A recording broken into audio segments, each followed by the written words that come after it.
at 877-ASK-DEL. That's 877-ASK-DEL to talk to an advisor today who's ready to help with all your small business needs.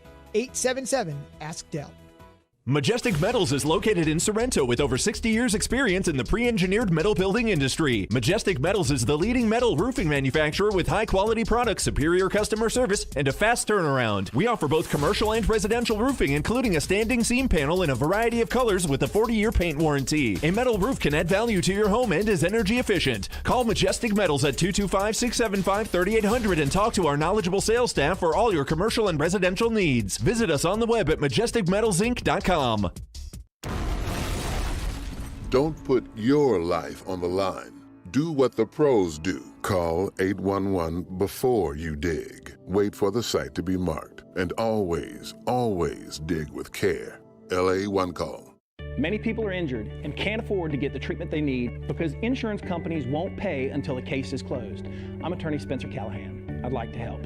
Spencer Callahan is the one to see. Call 387-2323. Offices in Baton Rouge.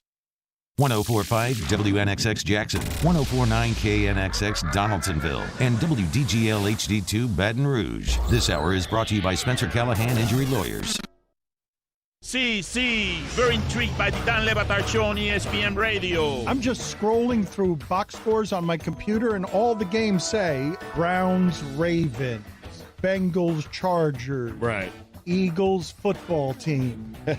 It just says football team. Right. That's all it says. It looks like a typo. It looks like your computer's not working. The Dan Le Batard Show with Stu Gatz. Weekday mornings at 10 on 104.5 ESPN Baton Rouge.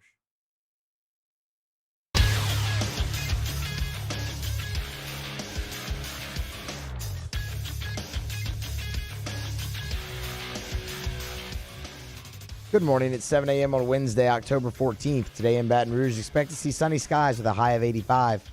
Coming up today on Off the Bench, presented by All-Star Toyota, ESPN's Booger McFarland joins us at 7:30 a.m. Go 24/7 Shay Dixon stops by at 8. We have the latest edition of Would You Rather Wednesday, and ESPN's Andrew Lopez joins the show at 9:30. Follow today's show on Twitter or Instagram at OTB_ESPN. Watch live over at the 104.5 ESPN YouTube channel. Get inside the Bayou Ford chat. And make sure you're subscribed to the Off the Bench and Off the Bench Overtime channels. Set your notifications. New content posted there daily. Hour number 1 of Off the Bench starts right now.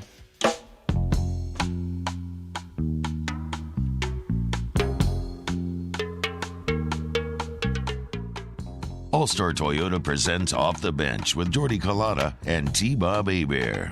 ESPN Baton Rouge, New Orleans, Alexandria.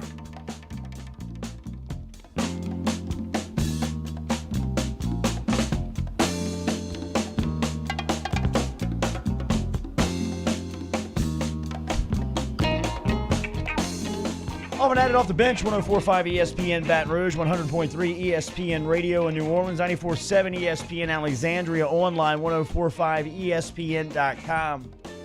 Good Wednesday morning to you. Jordy Collada, T-Bob Hebert, Matthew Musso, and Danny Cardez here with you until 10 a.m. this morning.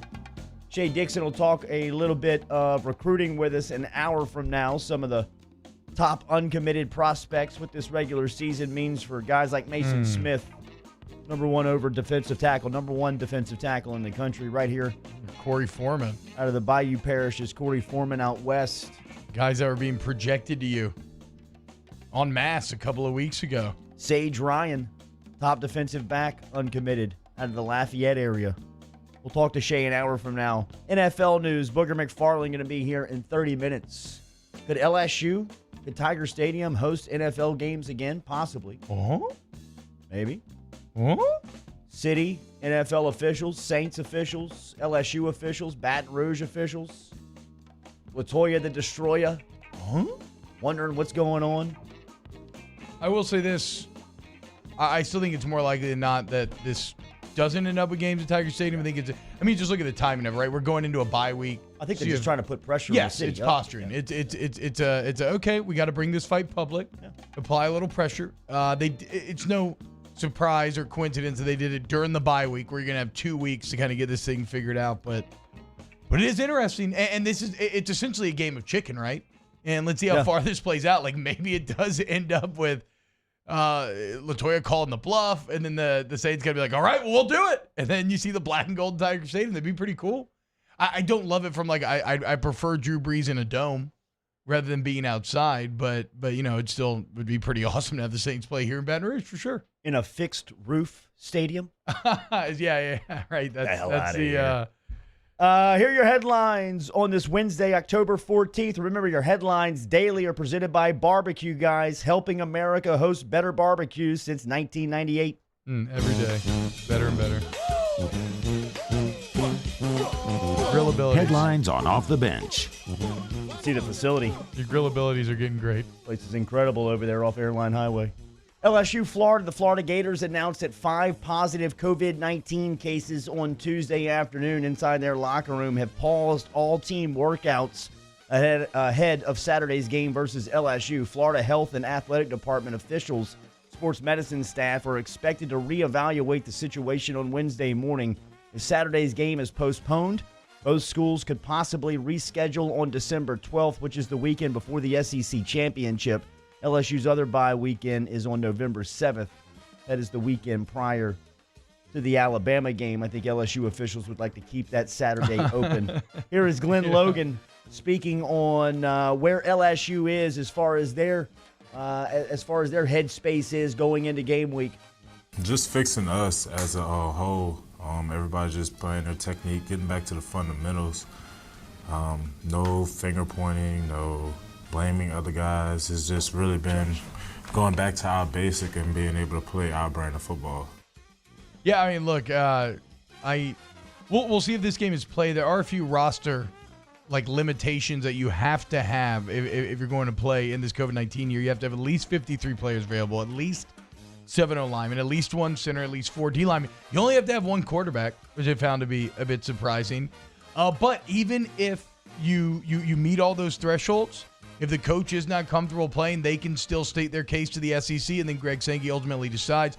I got to imagine Dan Mullen's going to state his case to not play this game with, what does the student paper say, 19 players in quarantine right now? I don't know who's positive or not out of that group, but 19 in quarantine is a big number, ahead of a big spot for Florida. For LSU, we can talk about it. Maybe not the worst thing. Just have a little extra time to try to get right, avoid falling to 1 and 3. Right? I mean, it could work Delay out. the inevitable? Yeah, it could work out pretty nicely for you. That's all I'm saying. No, for Florida, this is a big deal. I mean, this is a huge weekend as far as their college football playoff hopes go for the third-year head coach, Dan Mullen. I'd imagine that he is working overtime to get this game moved to another playing day. Classic Florida. Running away. Terrace Marshall, who's got 20 touchdowns in the last 15 games. Is that any good? Here he is talking about this weekend versus Florida and his mindset. My mindset before every game is to just go out there and kill whoever's in front of me and kill whatever team that we're playing against. That's just the mindset. It really don't matter who the team is. That's just the mindset for every team. I almost made a kill joke. Six, you are a killer. I almost made a kill joke before because remember, that's what he said preseason as well. We've gone on to watch him fulfill those words, and it looks like he's doubling down. So if you line up across from 6, good luck to you because chances are by game's in, your body's going to be buried under the touchdown and yards that he has accumulated. Adam Schefter is reporting New Orleans Saints officials began the discussions with LSU executive officials on Tuesday afternoon about having the New Orleans Saints playing upcoming games at Tiger Stadium in Baton Rouge. That was confirmed by Saints official Greg Benzel, who told ESPN's Adam Schefter that LSU has been gracious and enthusiastic regarding hosting our future games, and we very much appreciate their partnership. We have also discussed the possibility of moving our home games to LSU with the NFL, and they are aware of us exploring this option. Robert Munson, who's the LSU Senior Associate Athletic Director, put out a statement yesterday afternoon from LSU saying, "These are extraordinary times, and we are here to help our great neighbors in any way that we can. We continue to have very productive discussions with the New Orleans Saints organization, and if need be, we are prepared to host the Saints in Tiger Stadium this season." All right. I mean, I love it. Again, I can't imagine that Sean Payton would want to break routine like that or that Breeze would want to be outside. But what do you think? Or maybe we can get to this 7:15. I'd be very interested to see if you could get them kind of behind closed door, which they would prefer. Fanless in the dome or with fans, but in Tiger Stadium outside?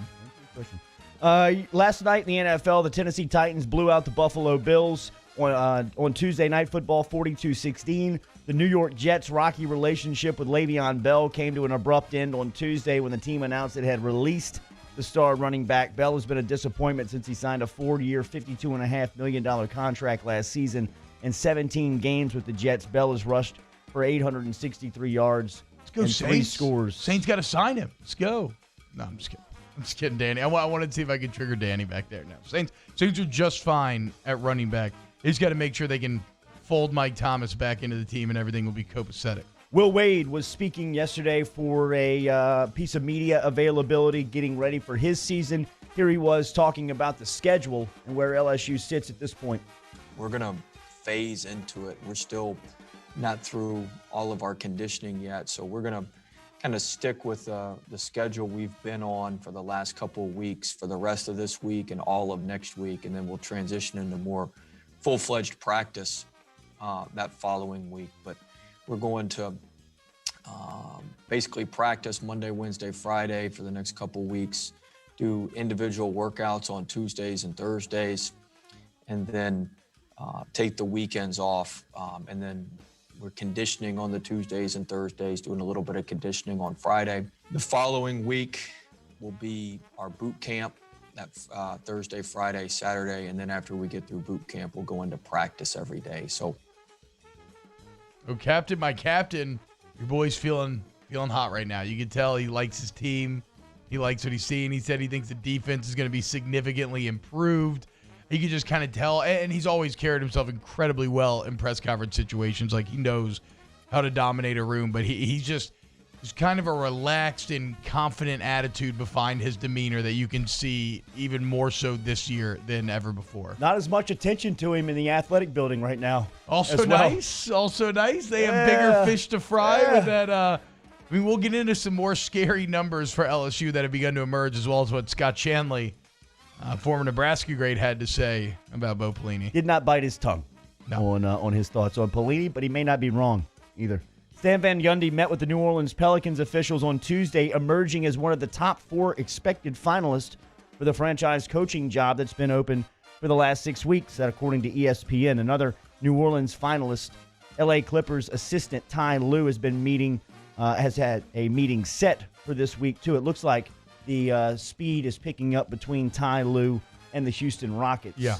As far as Lue coming to a agreement with the Rockets. I feel like the Clippers and the Rockets would be ahead of the Pelicans for Ty Lue. I don't know. Y'all shut me down when I walked in here this morning. I just really like Stan Van Gundy. Maybe just because I like him too much as a person, but I would love for him to be the Pelicans head coach. I love him on Le Batard's show. I would hate for him to be the head coach of my team. So who do we want then? I was hoping for a young name that I had no idea who they are. I don't want to see an NBA retread. I don't want to see another Alvin Gentry. To me, Stan Van Gundy feels a ton like his resume, Alvin but Gentry. His resume is way better than Gentry's. Yeah, but does that have any rings? No, but I mean, All right. you know, we have a core disagreement on how we value like rings as being the ultimate metric. But it's not the ultimate metric. But in the NBA, a guy coming in as a head coach, I'd like him to at least, have. Yeah, but I mean, ring-winning coaches normally aren't going to lead.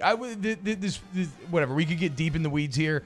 I just think his resume is a bit better. It is better than Gentry's, and I can see the argument that with this young team, you need a more veteran guy to kind of bring them along. I think he works well as a young team. We'll see. Mainly, I just like him. I just like him. I just think he's really awesome. Major League Baseball, Jose Altuve committed his 4th throwing error of the postseason and 3rd of the American League Championship Series during the Rays' decisive rally in a 5-2 victory Tuesday that put Tampa Bay 1 win away from a pennant-winning sweep of the defending AL champion Houston Astros. Altuve, a former Gold Glove winner, did not commit a throwing error during the regular season. In 47 career playoff games before this season, he had committed just one throwing error. It's tough to watch. He's got a case of the yips. I mean, he just can't make the throws. Atlanta yesterday won Game 2 over the Los Angeles Dodgers, 8-7. The Braves are now one game away from sweeping the top overall seed in this Major League Baseball postseason. Those are your headlines. Go Braves! Those are your headlines here on Off the Bench. OTB headlines are presented daily by Barbecue Guys. Remember, the most popular grill on the market is Blaze Grills. Blaze Grills is headquartered in Baton Rouge. Get yours today at blazegrills.com. Looking forward to our conversation with Anthony Booger McFarland coming up here at 7:30 this morning. We'll talk NFL. We'll talk recruiting with Shea Dixon. I mean, let's get blazed. I mean, there's a lot of things that you can do with the OTB brand with that. BlazeGrills.com. I mean, you're welcome. All right, we will play a game of Would You Rather. Paint some scenarios with us inside of the Bayou Ford chat app. That is 1 hour from now here on Off the Bench. We are driven and powered every day by All-Star Toyota. Off the Bench with Jordy Culotta and T-Bob Hebert. ESPN Baton Rouge, New Orleans, Alexandria. Daily brought to you by All-Star Toyota. Remember, online at allstartoyotaofbatonrouge.com. Great inventory to choose from over there on the corner of Goodwood and Airline, where they have been since 2005. If you're looking for brand new car inventory like a 2020 Highlander, how about a 2020 Tacoma, Tundra, all of those great to choose from. If you want a hybrid model, how about a Camry or an Avalon? Go search them online at allstartoyotaofbatonrouge.com. Yeah, right now during October, you get 0% APR financing for 60 months on that Tundra, 0% APR financing for 72 months on that Camry. I think I'm going to add a second Toyota vehicle to the fold. The new Camry is super nice. Looking at leasing it. Look, Toyota has helped me so much with this car purchasing process. These are big decisions. They should not be made lightly. And I feel like over there at All-Star Toyota, they haven't applied any pressure. They just helped me find the answers that I'm looking for and have guided me along the entire way. So you'd be remiss if you didn't go check them out for yourselves. Go to allstartoyotabatonrouge.com, All-Star Toyota. Our listeners fire off their opinions on the jimsfirearms.net hotline at 499-1045. Keep listening for your next chance to shoot us your thoughts with the jimsfirearms.net hotline on 1045 ESPN Baton Rouge. Gulf Coast Bank and Trust is a local bank with a straightforward philosophy. It's about doing the right thing for our customers. Participating in our community with annual local fundraisers. Offering individual attention in a modern banking atmosphere with a trusted local company. Gulf Coast Bank invested in technology with a local touch, giving our customers the power to bank anywhere, anytime. We're building relationships through personal service as the bank that cares about you. Gulf Coast Bank and Trust, the bank that cares about you. At All-Star Toyota, you get it all. If you're in the market for an all-new Toyota vehicle, come see our friendly and knowledgeable sales team at All-Star Toyota. Located in Baton Rouge at the corner of Airline and Goodwood, we've been serving our community since 2005 by offering a large selection of new Toyota cars, trucks, and SUVs. Get behind the wheel of your dream car and take a test drive at All-Star Toyota today. Are you a licensed contractor? There's lots of good contractors in Louisiana doing work the right way, but unfortunately, too many unlicensed contractors are working outside the licensing requirements. Working as a contractor in Louisiana requires a license for the company doing the work. The Louisiana State Licensing Board for Contractors wants to help you get licensed to allow you to conduct work legally. It's not difficult to get the license. We can help you. Go to lacontractor.org for more information. Licensed contractors, it's the law. Gulf Coast Office Products is a nationally recognized Savin office equipment dealer based right here in Louisiana. Over 100 employees strong, Gulf Coast has the boots on the ground to support all vertical markets, from education, engineering, legal, and finance. With the latest in office technology, from desktop to production segment units, Gulf Coast and Savin have the perfect fit for you. Call 225-756-2644. That's 756-2644 for Gulf Coast Office Products. I've been doing business with Luba for 25 years. They're dependable, trustworthy. It's just the attention to detail with our clients.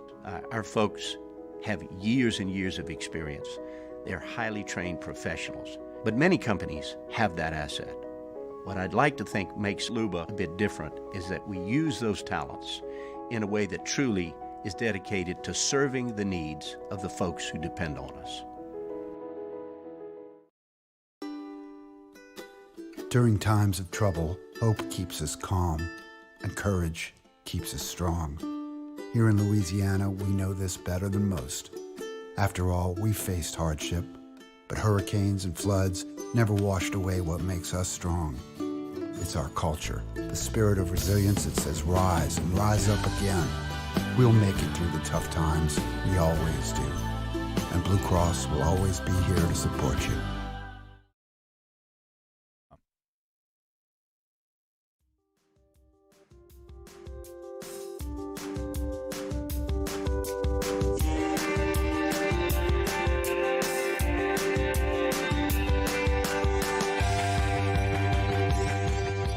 All-Star Toyota presents Off the Bench with Jordy Collada and T-Bob Hebert. ESPN Baton Rouge, New Orleans, Alexandria. All right, many believe an announcement will be made on the status of LSU-Florida set to kick off from the Swamp. I believe the kickoff was moved back 30 minutes yesterday to 3 o'clock Central Time. They'll do it. So that should give enough window for the 19 players that have tested positive for COVID-19 over at Florida to heal up and get right. They moved it 30 minutes? 30 minutes back. I don't know. That's just funny to me. Yeah, I don't know. At all costs, save the money. It just means more. Unfortunately, yeah, I don't see Florida wanting to play this game. I also see the SEC, when you're looking at teams that are still in the playoff picture, and, you know, as a conference, you want to try to support those teams. I see the SEC acquiescing to Florida's request not to play this game because obviously, yeah, I mean, look, Florida and Georgia, they're big hopes out of the East, and then Alabama would be, and unfortunately, as we discussed at the very end of the show yesterday, maybe Texas A&M would be their big hopes out of the West. So, yeah, they'll probably protect Florida in this case, I would imagine. And that's fine. I'm not saying, like, I'm salty either way, because it actually might be a bit of a shadow benefit for LSU as well, avoiding what was looking like falling to 1-3 and getting some more time to try to get things figured out after just some of the most abysmal start you ever could have imagined. Yeah, LSU 1-2, Florida 2-1. Both teams coming off of a loss, and as of the reports yesterday, Florida announced that 5 positive tests with COVID-19 on Tuesday afternoon had paused all team workouts. There are reports that the numbers could be higher than that.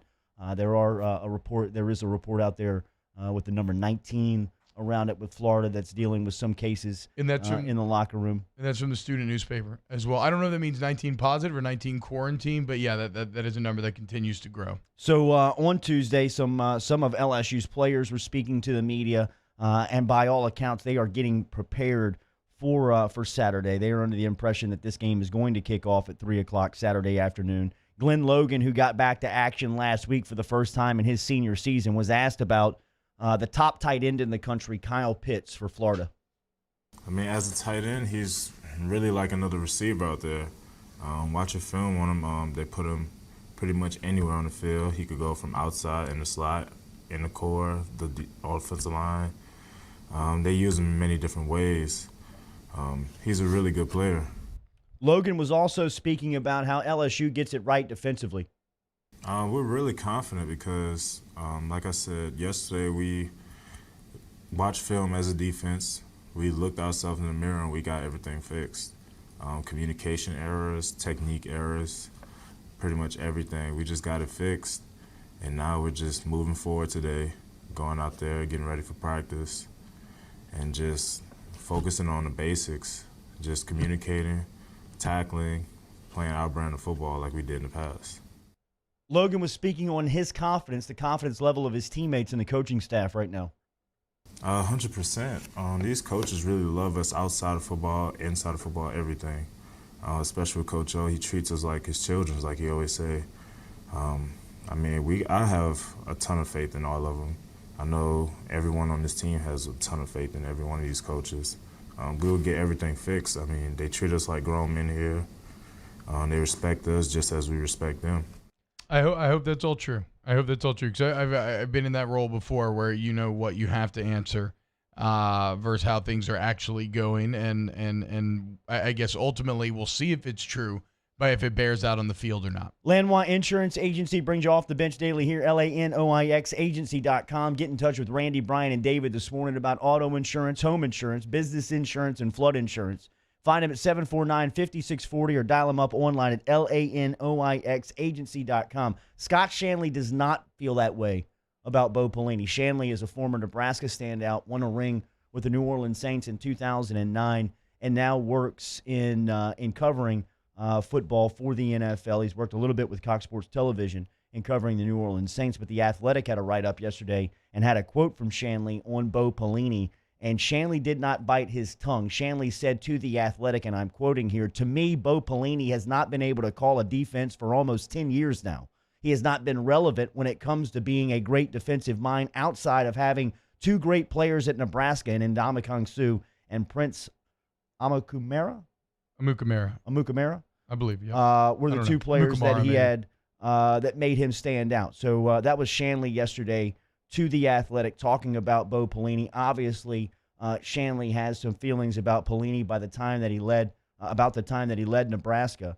But Shanley is a well-respected member of the media who played at the highest level both for the Saints and Nebraska. And yesterday told The Athletic that Bo Pelini has not been able to call a defense in his eyes for almost a decade and hadn't been relevant when it comes to being a great defensive mind. And has only gotten that reputation because of the players that he's coached. Yeah, and so let's be clear. An element of that is tinged with Shanley as a Nebraska grad, Nebraska fan, and one who was obviously displeased by seeing Bo Pelini. But in the same token, who has more experience watching him than Nebraska fans and the people that paid such close attention to that tenure? It is also worth noting in that same article, it's pointing out that 7 of the 10 worst defensive performances in school history at Nebraska came on Bo Pelini's watch. And there's another article in The Athletic by my friend Brady Miller where he goes into 10 numbers, right, to kind of explain, 10 numbers and nuggets to try to explain what's going on thus far. And they're very scary, very Halloween appropriate. So I think yards per play is one of the greatest single metrics that you can use to judge an offense, right? Because this isn't taking anything into account except just on average when you snap the ball, how many yards are you gaining? So it's a great, simple efficiency metric. Mizzou averaged 9.1 yards per play on first down. It's unbelievable. In Dave Aranda's 4-year tenure as defensive coordinator, LSU allowed 8 yards per play for an entire game one time, and that was last year's Ole Miss game. You probably could have guessed that. Stands out in your mind that much. LSU in 2020 has now done that in 2 of their first 3 games. Mississippi State averaged 8.3 yards per play. Mizzou averaged 8.6 yards per play. So something that Dave Aranda had happened to him once in 4 years, you have now had twice in 3 games. And the worst part about it is it's against really bad offenses. Outside of LSU, Mississippi State is averaging just 3.9 yards per attempt. So I hope it gets better. Cheering for it to get better. Supporting it getting better. It can't get any worse. It's just so bad. It seems so irreconcilable. And then you see stuff like that Shanley quote that doesn't exactly make you feel more optimistic about the situation. But again, if you're LSU and you're listening out there and you're whatever, if you have anything to do with the school, the team, player, coach, whatever, you control your own fate. Okay? Granted, you may not get the Florida Golden Ticket game this weekend, but you will get eventually. There are big games left in this schedule. If you want to shut us up, shut everybody up, you're upset because people are saying you're overpaid, you're this or that, go prove it, okay? Prove me wrong, make me crow, make me seem like an idiot, and I will thank you for it. I will be happy for it. But ultimately, you have to do that work. And right now, it's just not, I just don't see how that gets done. Terrace Marshall was speaking about the message from the coaches to the team going to Gainesville. Just to block out everything that's going on outside of the facility. Just focus in on everything that we're doing to get ready for Florida. Also talked about his confidence in his quarterback. Miles is improving every day. He's been a better quarterback, a better reader every day, and his potential is high. So I'm just ready to see him reach that. Because he's a great QB, and he's been playing very well. Yeah, for all the celebrating of Kyle Pitts that I've done in this young season, I made a lot of Kyle Pitts for Heisman jokes. I didn't realize, kind of under the radar, because of those terrible LSU defensive performances, Terrace Marshall also has 7 touchdowns. Him and Kyle Pitts tied right now for that SEC lead. All right, we will talk more LSU football coming up. We got a couple of questions for LSU with Booger McFarland, but we'll talk NFL next. Remember, Would you rather Wednesday coming up here at 8:15 this morning. Paint us a scenario inside of the Bayou Ford chat app that we can lay out at 8:15 this morning. We will get that done here on Off the Bench. We're looking forward to talking some recruiting coming up at 8 o'clock this morning. But next, Booger McFarland talking NFL.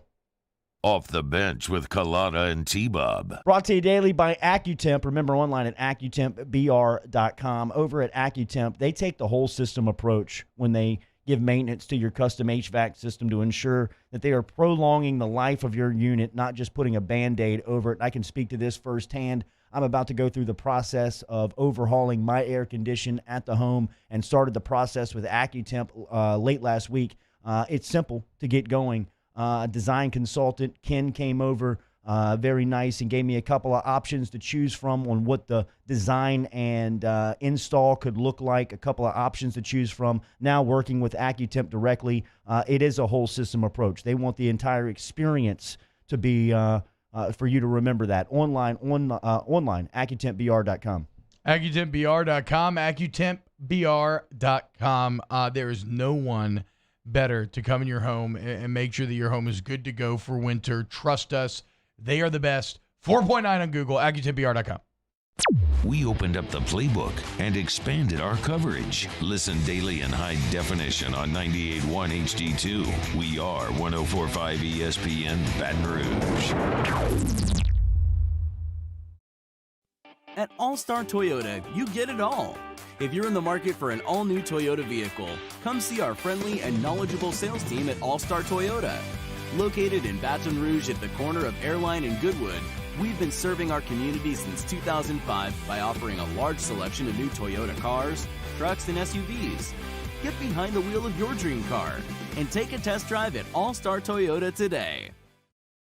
Are you a licensed contractor? There's lots of good contractors in Louisiana doing work the right way, but unfortunately, too many unlicensed contractors are working outside the licensing requirements. Working as a contractor in Louisiana requires a license for the company doing the work. The Louisiana State Licensing Board for Contractors wants to help you get licensed to allow you to conduct work legally. It's not difficult to get the license. We can help you. Go to lacontractor.org for more information. Licensed contractors, it's the law. Gulf Coast Bank and Trust is a local bank with a straightforward philosophy. It's about doing the right thing for our customers. Participating in our community with annual local fundraisers. Offering individual attention in a modern banking atmosphere with a trusted local company. Gulf Coast Bank invested in technology with a local touch, giving our customers the power to bank anywhere, anytime. We're building relationships through personal service as the bank that cares about you. Gulf Coast Bank and Trust, the bank that cares about you. This is a house call. This is a follow-up appointment. This is a diabetes checkup. This isn't just more convenient care, it's more advanced care. This is innovating healthcare at Louisiana's #1 hospital, Ochsner. ServiceMaster Elite create clean, disinfected work environments. As a local business, we take pride in serving the New Orleans and Baton Rouge areas. Our cleaning protocols follow CDC and OSHA standards for healthcare settings, offices, senior living, restaurants, and industrial plants. Contact ServiceMaster Elite to get your operation ready for reopening with germ disinfection cleaning. ServiceMaster Elite, the trusted choice in professional cleaning since 1996. To all of our heroes working on the front lines of this COVID-19 pandemic, your bravery and selflessness represent the very best of us, and we want to say thank you. I'm asking everyone around the state to join me in celebrating the heroism of our healthcare professionals on the 19th of every month at 1900 hours, that's 7 p.m. Write a note of appreciation, make plans to donate to charitable organizations, or say a prayer. To learn more, visit 19thanks.org. Thank you, and God bless. T-Bob A-Bear here with...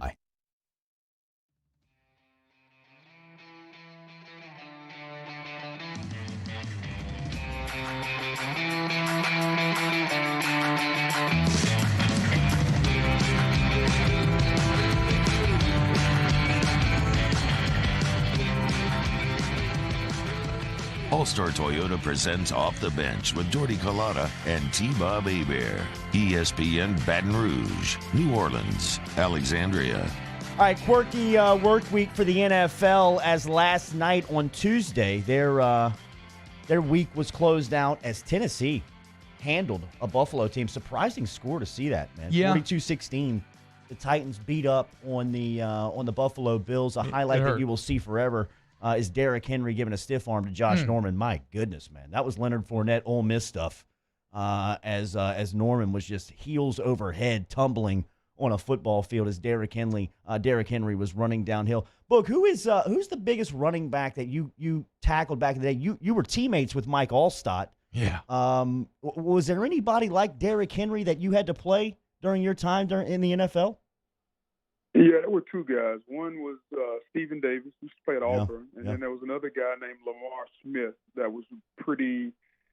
He was just big and physical. He used to play for the Dolphins, man.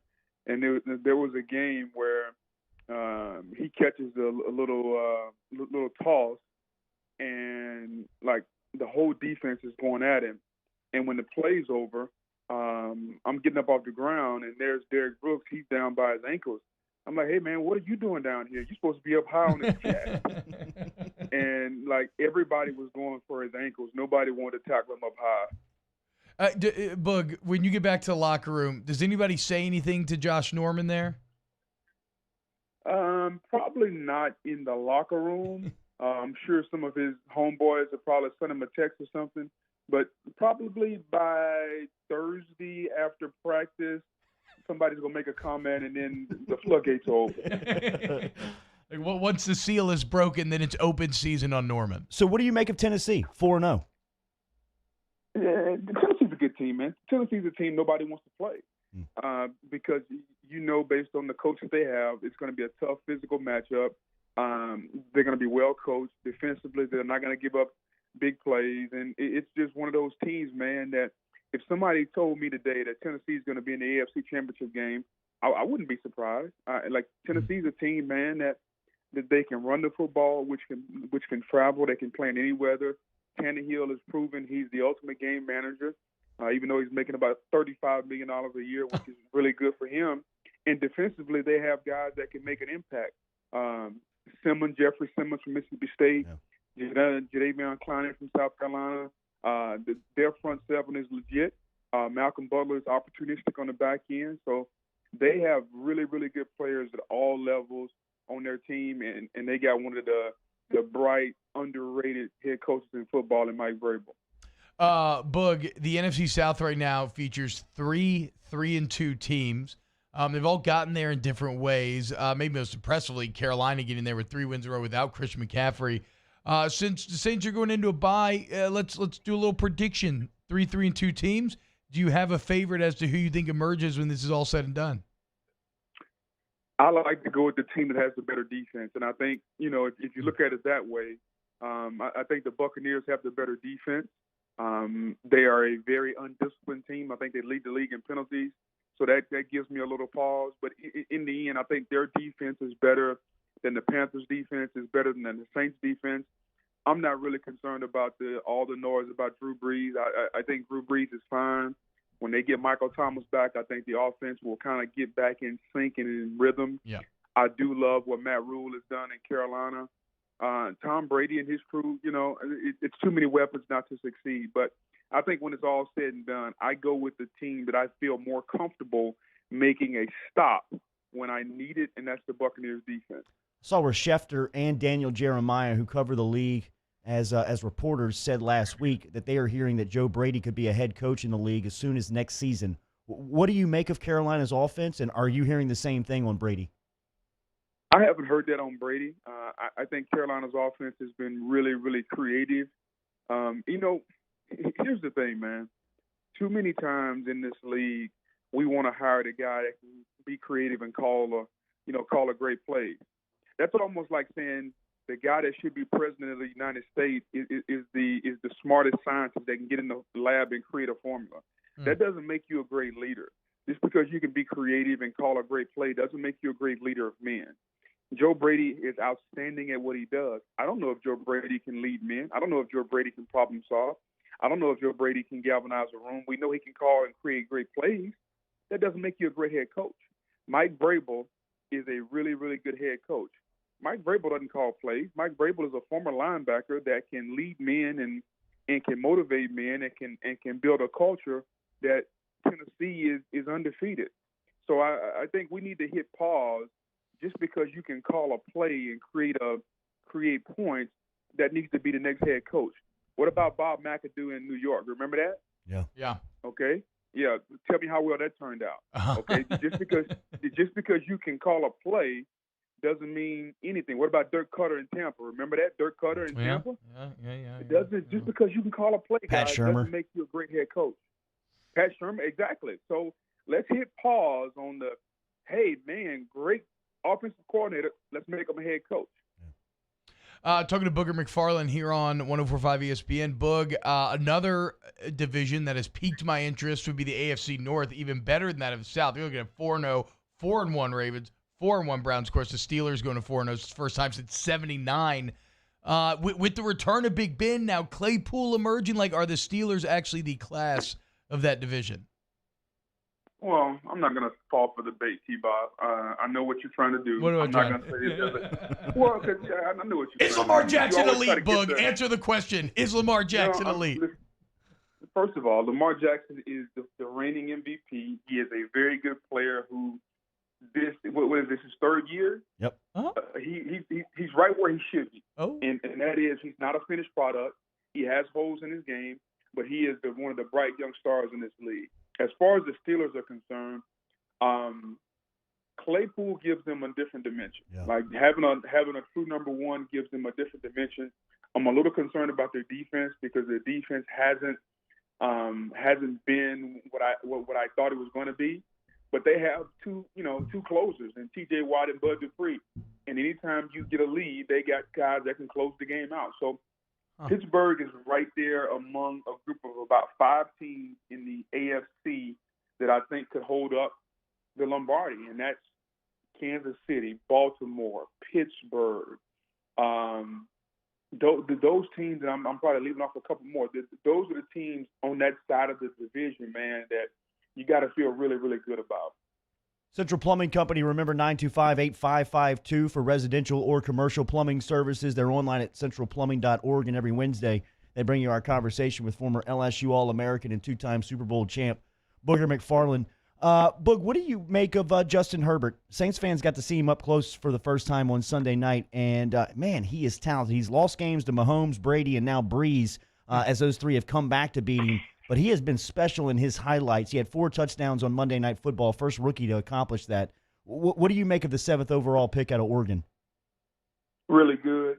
You can see why he forced Anthony Lynn's hand to keep him in the lineup. Big, athletic, and it's amazing what coaching will do.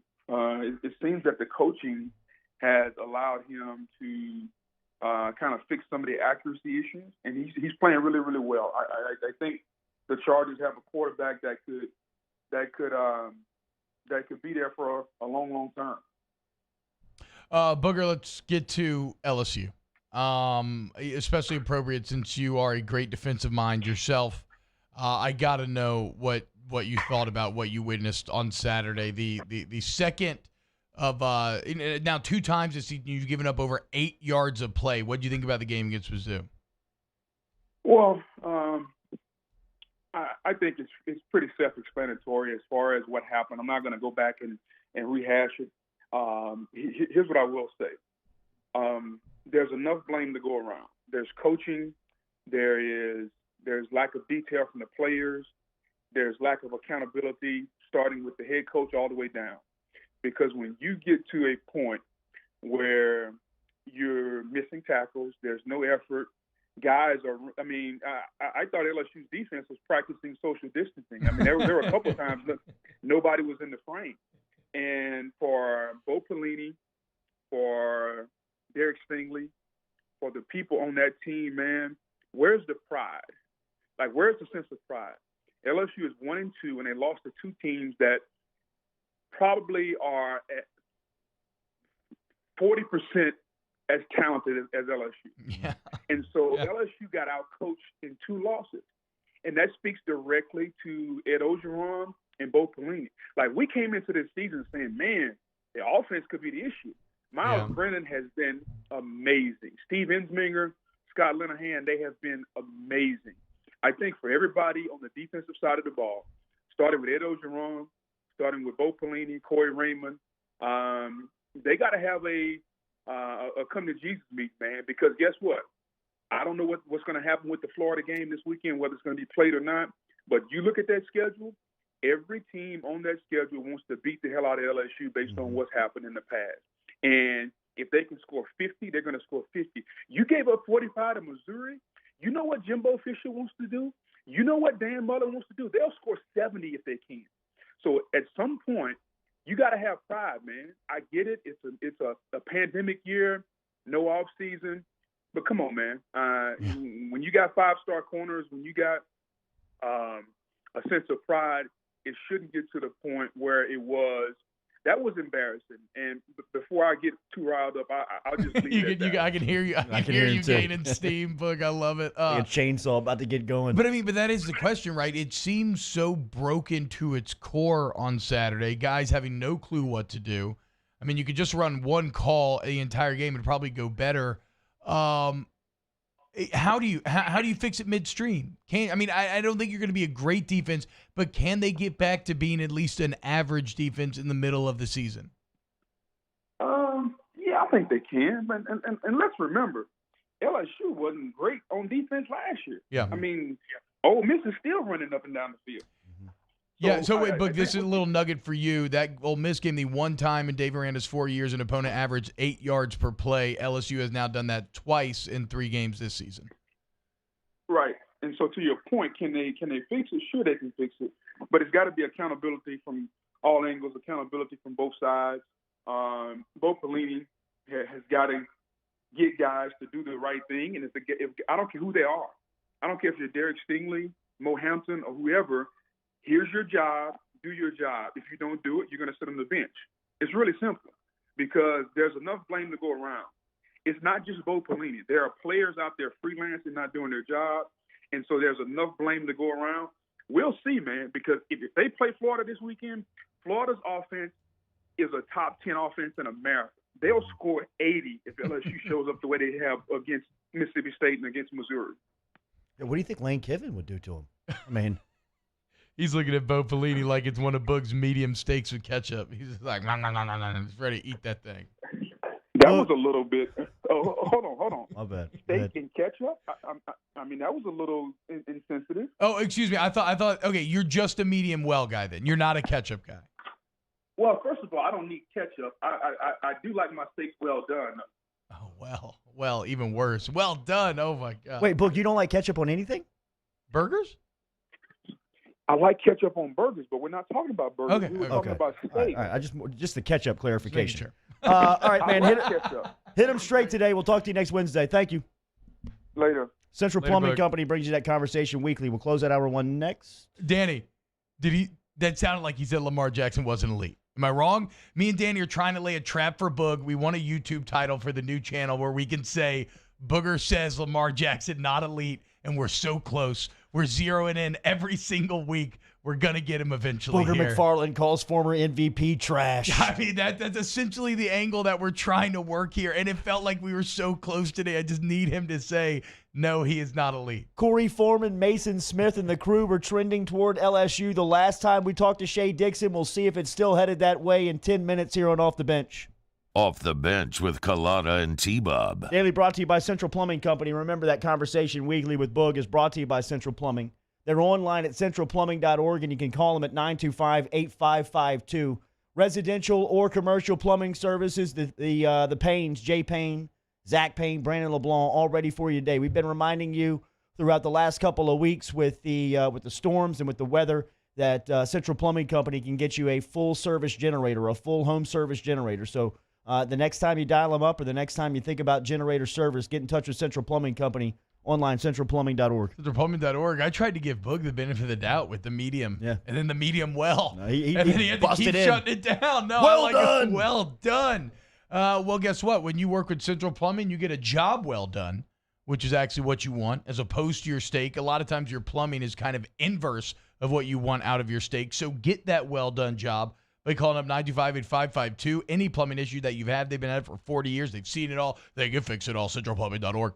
Saints coverage, Chiefs, Cowboys, Thursday night, Sunday night, and Monday Night Football. From the opening kickoff to the playoffs and the Super Bowl, the NFL lives on 104.5 ESPN Baton Rouge.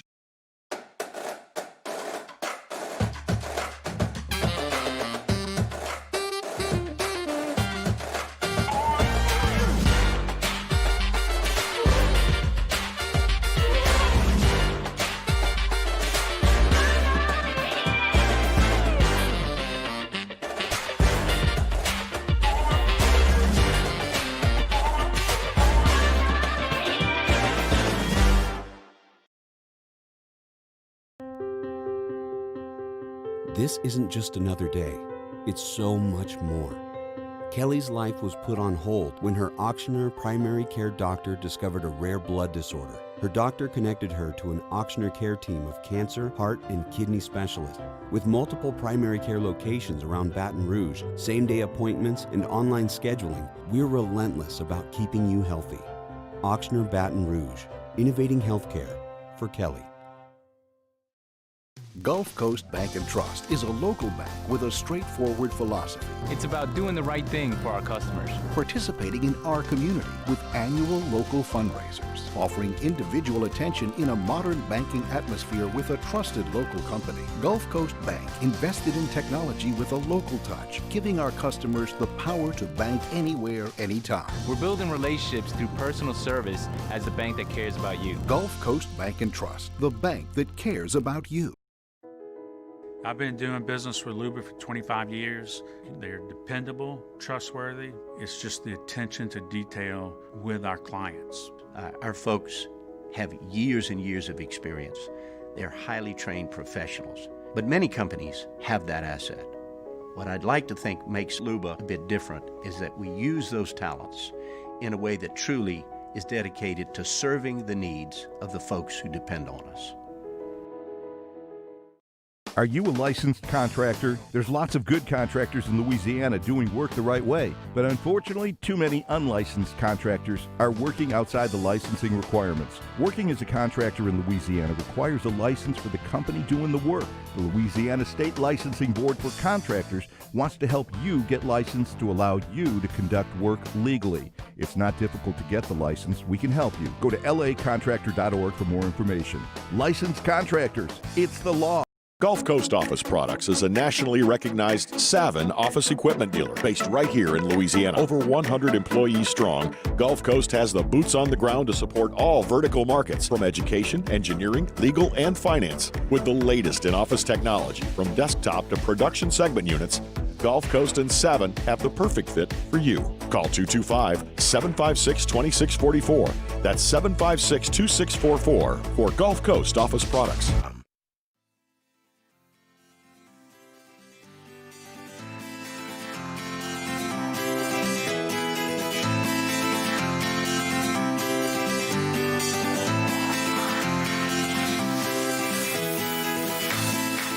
All-Star Toyota presents Off the Bench with Jordy Collada and T-Bob Hebert. ESPN Baton Rouge, New Orleans, Alexandria.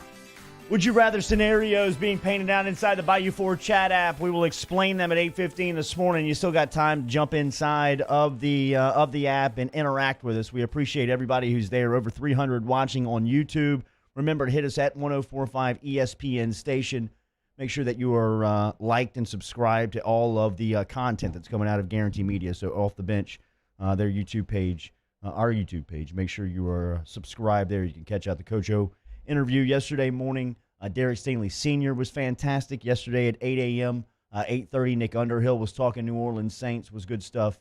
As we told you inside the headlines, that the Saints right now are in discussion with LSU officials and City of Baton Rouge officials to move possibly upcoming games for the Saints into Tiger Stadium.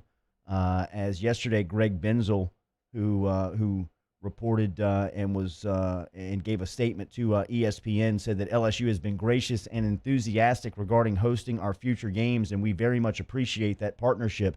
We have also discussed the possibility of moving our home games to LSU with the NFL, and they are aware of exploring this option. As we said, Robert Munson and LSU has recognized that communication and did confirm that both were in talks of possibly hosting NFL games inside Tiger Stadium. So what do you think the Saints would rather? It goes back to the question that we asked earlier that I would love to know what they honestly feel. Would you rather play in the Superdome in front of no fans, or would you rather play outside in Tiger Stadium in front of 25% fans? Now, a lot of people may be saying, oh, well, look, Greg Benzel's telling you they want to play outside. I still feel like this is a bit of a power play, a game of chicken.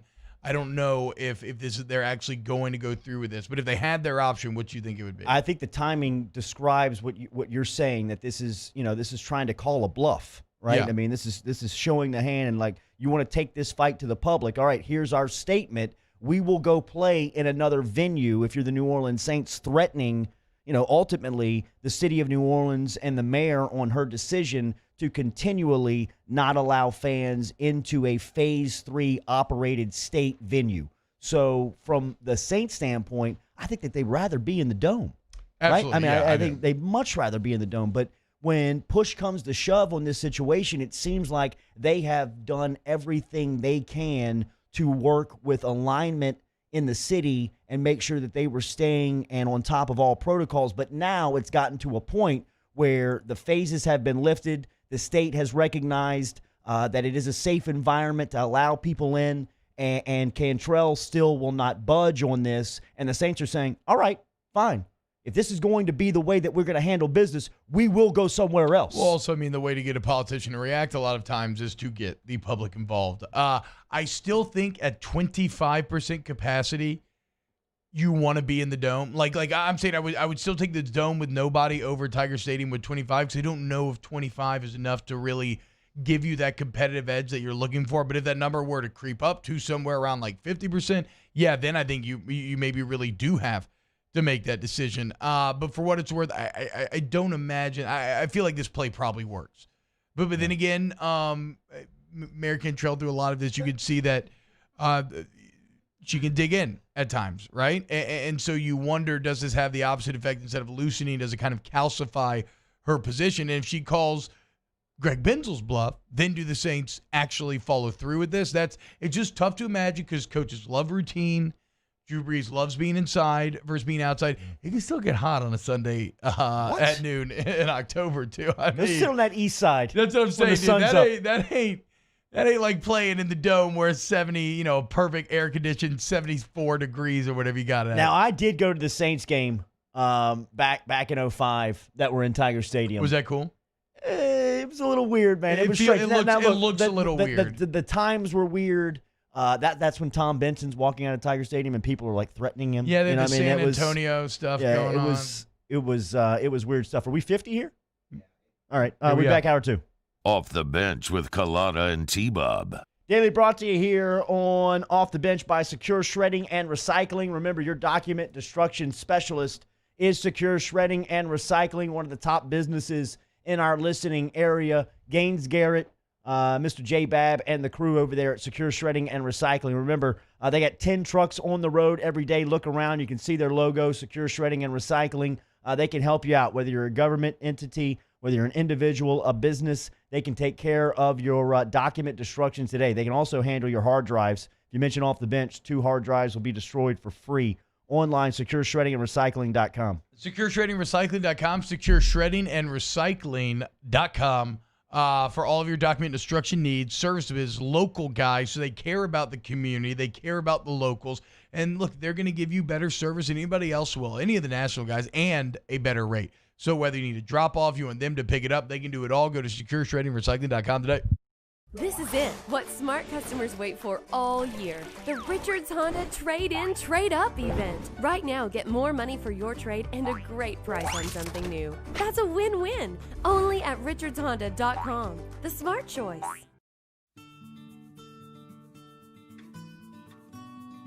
This is a house call. This is a follow-up appointment. This is a diabetes checkup. This isn't just more convenient care, it's more advanced care. This is innovating healthcare at Louisiana's #1 hospital, Ochsner. At All-Star Toyota, you get it all. If you're in the market for an all-new Toyota vehicle, come see our friendly and knowledgeable sales team at All-Star Toyota. Located in Baton Rouge at the corner of Airline and Goodwood, we've been serving our community since 2005 by offering a large selection of new Toyota cars, trucks, and SUVs. Get behind the wheel of your dream car and take a test drive at All-Star Toyota today. Gulf Coast Bank and Trust is a local bank with a straightforward philosophy. It's about doing the right thing for our customers. Participating in our community with annual local fundraisers, offering individual attention in a modern banking atmosphere with a trusted local company. Gulf Coast Bank invested in technology with a local touch, giving our customers the power to bank anywhere, anytime. We're building relationships through personal service as the bank that cares about you. Gulf Coast Bank and Trust, the bank that cares about you. Do you know someone who sets a good example for all of us to follow? Someone who shows leadership, selflessness, and service to their community without being asked? We think that's the definition of a good citizen, and so does Citizens Bank and Trust. If you know someone who exhibits all of these qualifications, nominate them for a Good Citizen Award, and they could receive $500 from Citizens Bank. And we'll recognize them here on the show. Get the details at citizensbankandtrust.com, and then nominate your good citizen. Service Master Elite create clean, disinfected work environments. As a local business, we take pride in serving the New Orleans and Baton Rouge areas. Our cleaning protocols follow CDC and OSHA standards for healthcare settings, offices, senior living, restaurants, and industrial plants. Contact Service Master Elite to get your operation ready for reopening with germ disinfection cleaning. Service Master Elite, the trusted choice in professional cleaning since 1996. Upgrading your ride is as easy as richardshonda.com during the Trade-In, Trade-Up event. It's a once-a-year event with great prices on every vehicle in stock. So trade up today. I-12 at Millerville Road and richardshonda.com.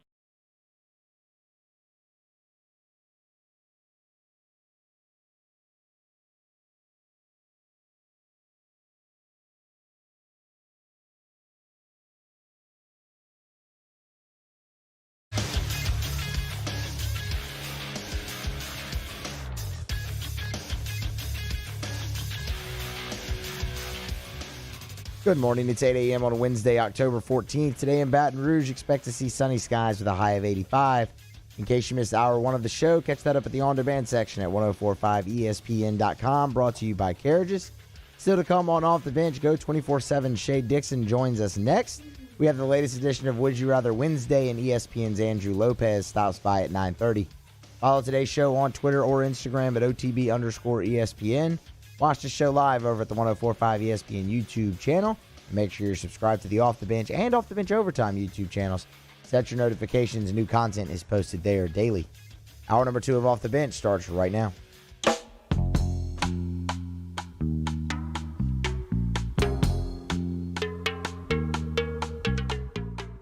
All-Star Toyota presents Off the Bench with Jordy Collada and T-Bob Hebert. ESPN Baton Rouge, New Orleans, Alexandria.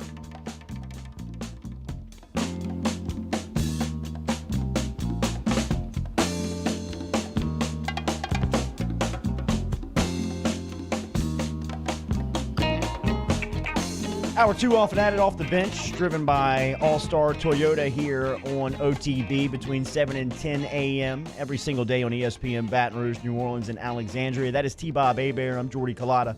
Matthew Musso and Danny Cardenas are our daily producers here, both audio and video. Remember, anything you hear on Off the Bench is brought back to you by Carriages of Baton Rouge. Great game day apparel over at Carriages. If you're looking for one of those alternate game day logos, stop in and see Will and the crew. Online, carriagesbr.com. Social media, fantastic follow on Instagram, Facebook. Get the inventory there. My goodness, man, the Derrick Henry stiff arm on Josh Norman.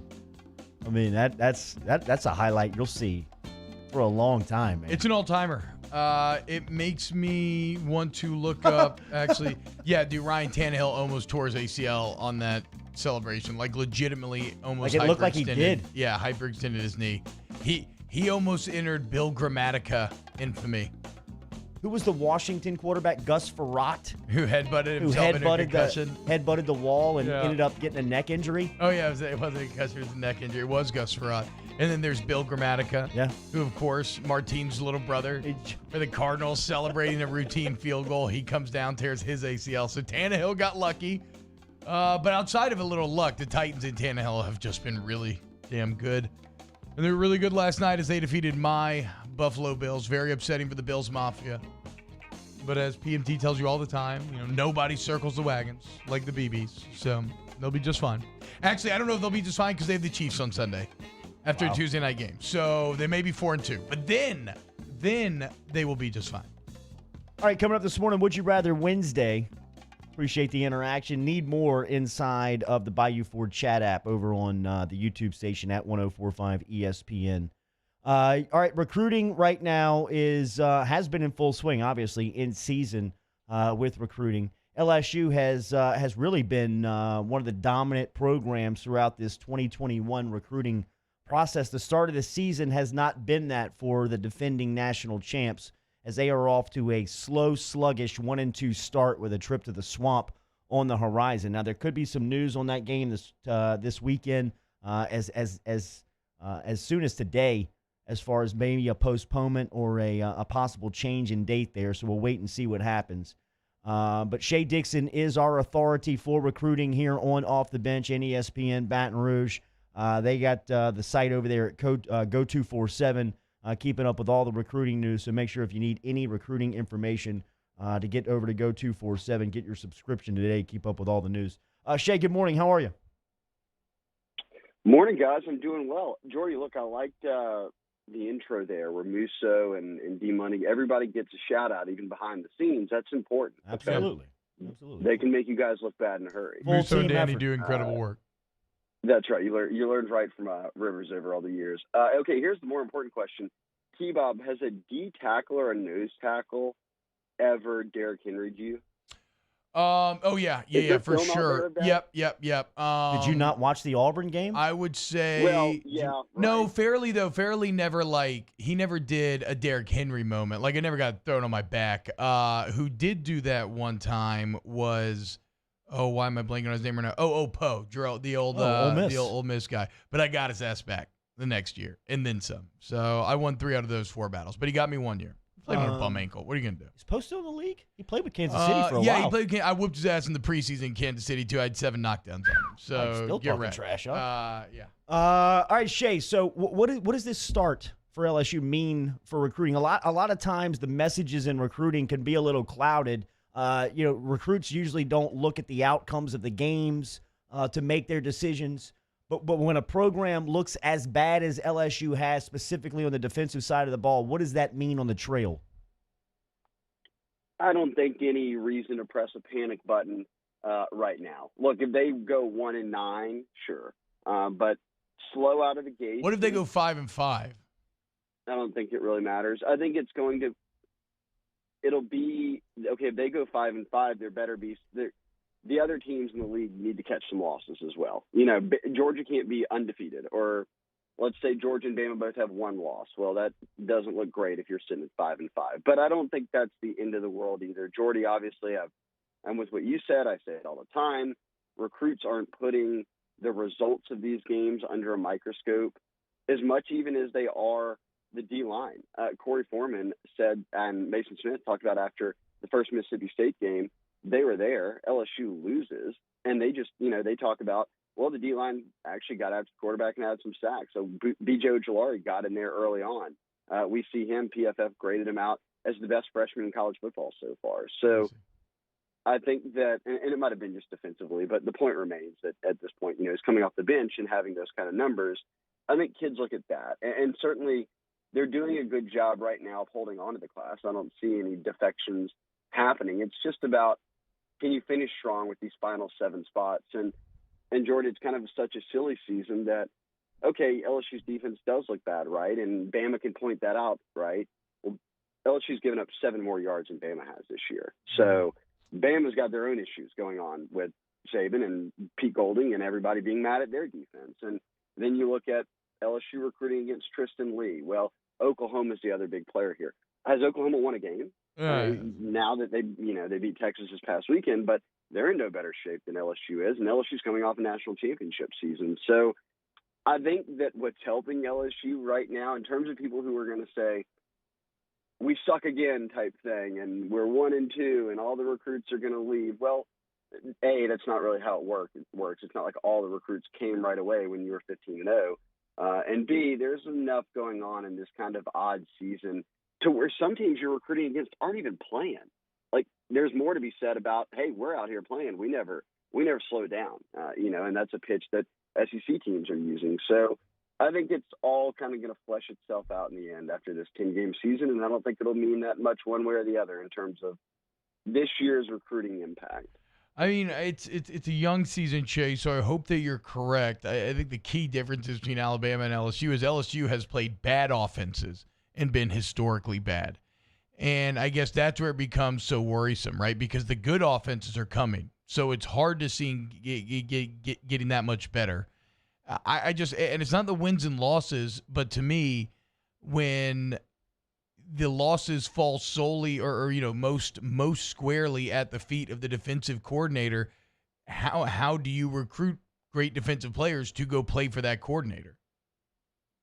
I think the coordinator and the head coach handle recruiting in that nature. I know that they were on the phone with a lot of the defensive kids over the weekend, and look, they'll point out things to them. Look, we have busts, we had miscommunications, we're growing, we're young, but it's recruiting. They're going to say things like, sign up. You want to play? Come on. You can play next year. Sage Ryan would be starting right now for LSU, and he's a senior at LCA. So that's the pitch to a lot of these guys is, look, you see how much we're using B.J. Ojulari right away? That's Corey Foreman. This is what we need you as. Hey, look, everyone's screaming, put in Jaquelin Roy Moore at DT. He's looked good. Start to build him up.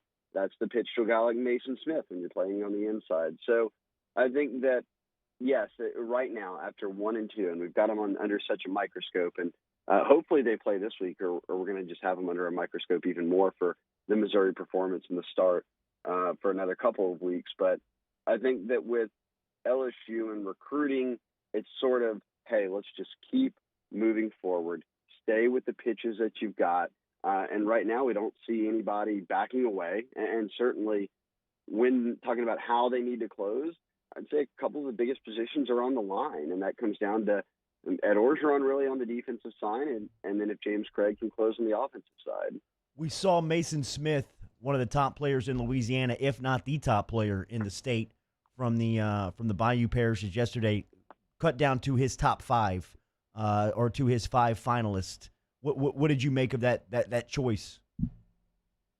Yeah, I thought the only super interesting thing is that he cut Southern Cal, and obviously I didn't think Mason Smith was going to Southern Cal, but it's notable because the number 1 player in the country, Corey Foreman, who was once committed to Clemson, decommitted, has sort of opened things up, and everybody on the West Coast has said, and Mason Smith said, and Corey Foreman said, that you can call it a package deal. They want to end up at the same college, and everybody said those 3 colleges would be LSU and Georgia if they go to the SEC, and it would be Southern Cal if Foreman stays on the West Coast, and it plays out that way. Now, Foreman could still wind up at Southern Cal, but it won't be with Mason Smith. And Georgia and LSU are both on Mason Smith's list.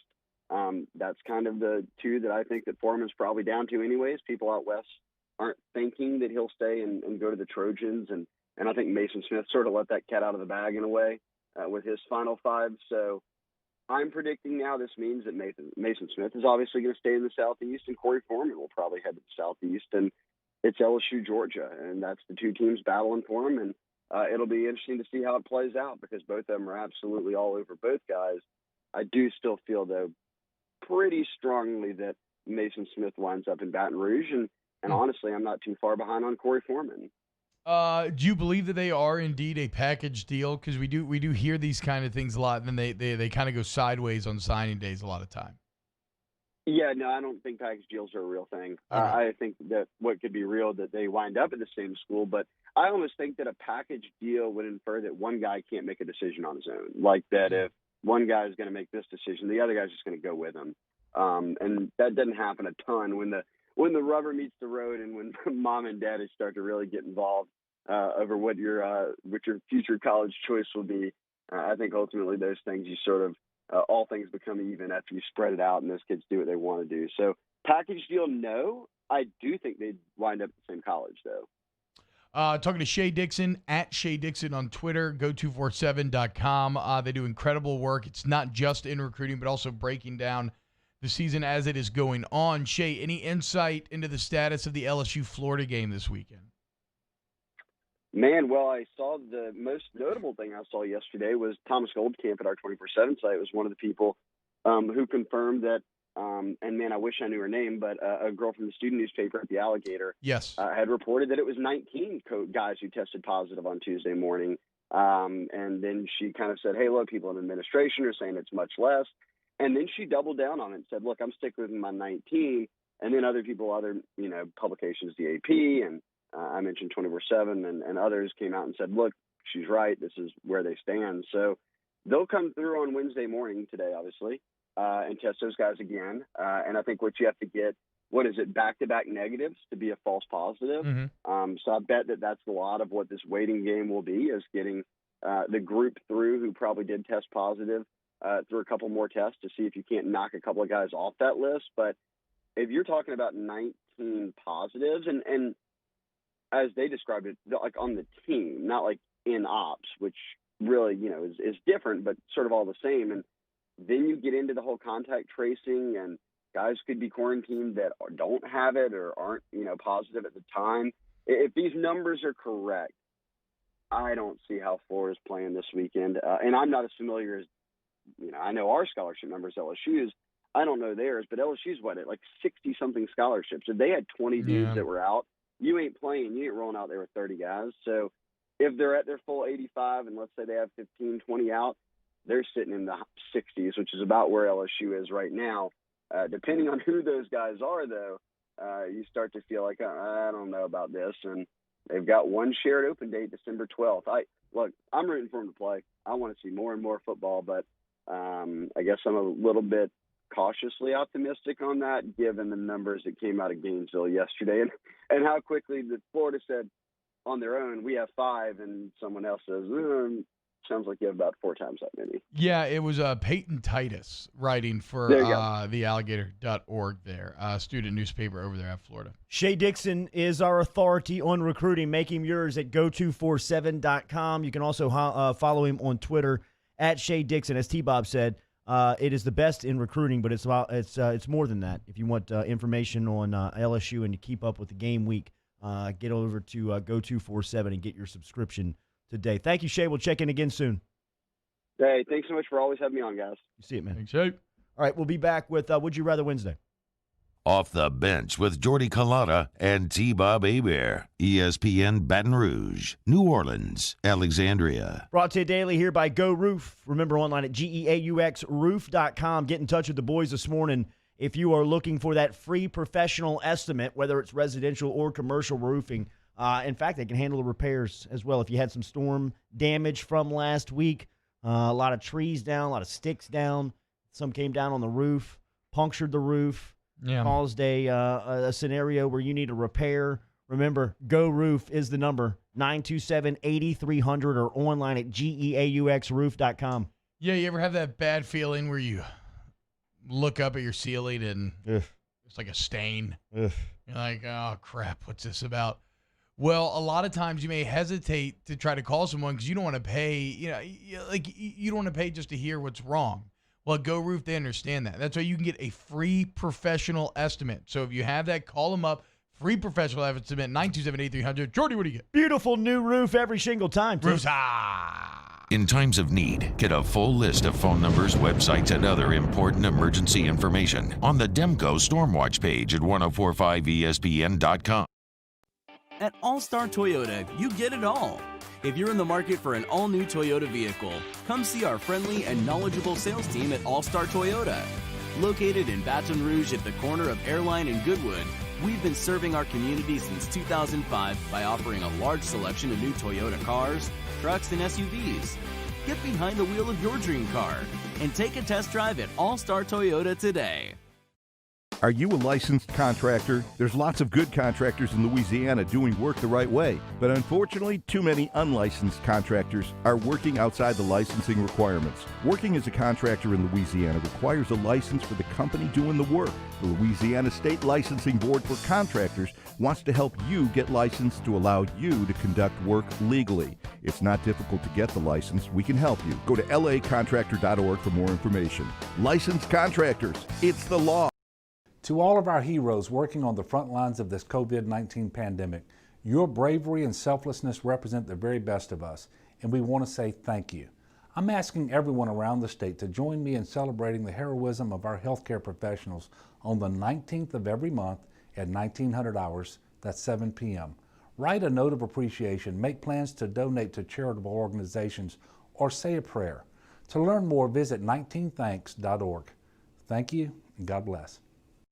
T-Bob Hebert here with breaking news. Front to Back Boat Services is the shop to upgrade your boat tech this fall. With not one but two NMEA certified techs, who better to install your Panoptic sonar, your HD displays. You want to see the fish under the water before you even cast? They have that. Trolling motor you could control with your iPhone? They have that. So what are you waiting for? Get into Front to Back Boat Services right now. Upgrade your boat tech. Make your boating dreams come true. Front to Back Boat Services. This isn't just another day. It's so much more. Kelly's life was put on hold when her Ochsner primary care doctor discovered a rare blood disorder. Her doctor connected her to an Ochsner care team of cancer, heart, and kidney specialists. With multiple primary care locations around Baton Rouge, same-day appointments, and online scheduling, we're relentless about keeping you healthy. Ochsner Baton Rouge, innovating healthcare for Kelly. Gulf Coast Bank and Trust is a local bank with a straightforward philosophy. It's about doing the right thing for our customers. Participating in our community with annual local fundraisers, offering individual attention in a modern banking atmosphere with a trusted local company. Gulf Coast Bank invested in technology with a local touch, giving our customers the power to bank anywhere, anytime. We're building relationships through personal service as the bank that cares about you. Gulf Coast Bank and Trust, the bank that cares about you.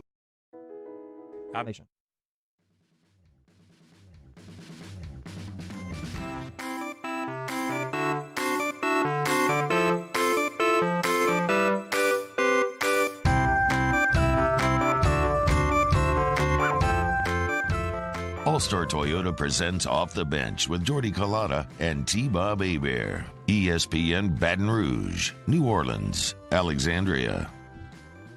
All right, good stuff from Shea Dixon. Remember, find all his work online at go247.com and hit him on Twitter at Shea Dixon to keep up with all the recruiting news. As you heard there, the backlash or the fallout from LSU's 1-2 start has not yet to really affect or impact the 2021 recruiting class. Shout out Whitney Bro, just showed up in the Bayou Ford YouTube chat. Remember, go follow the Day 18 campaign.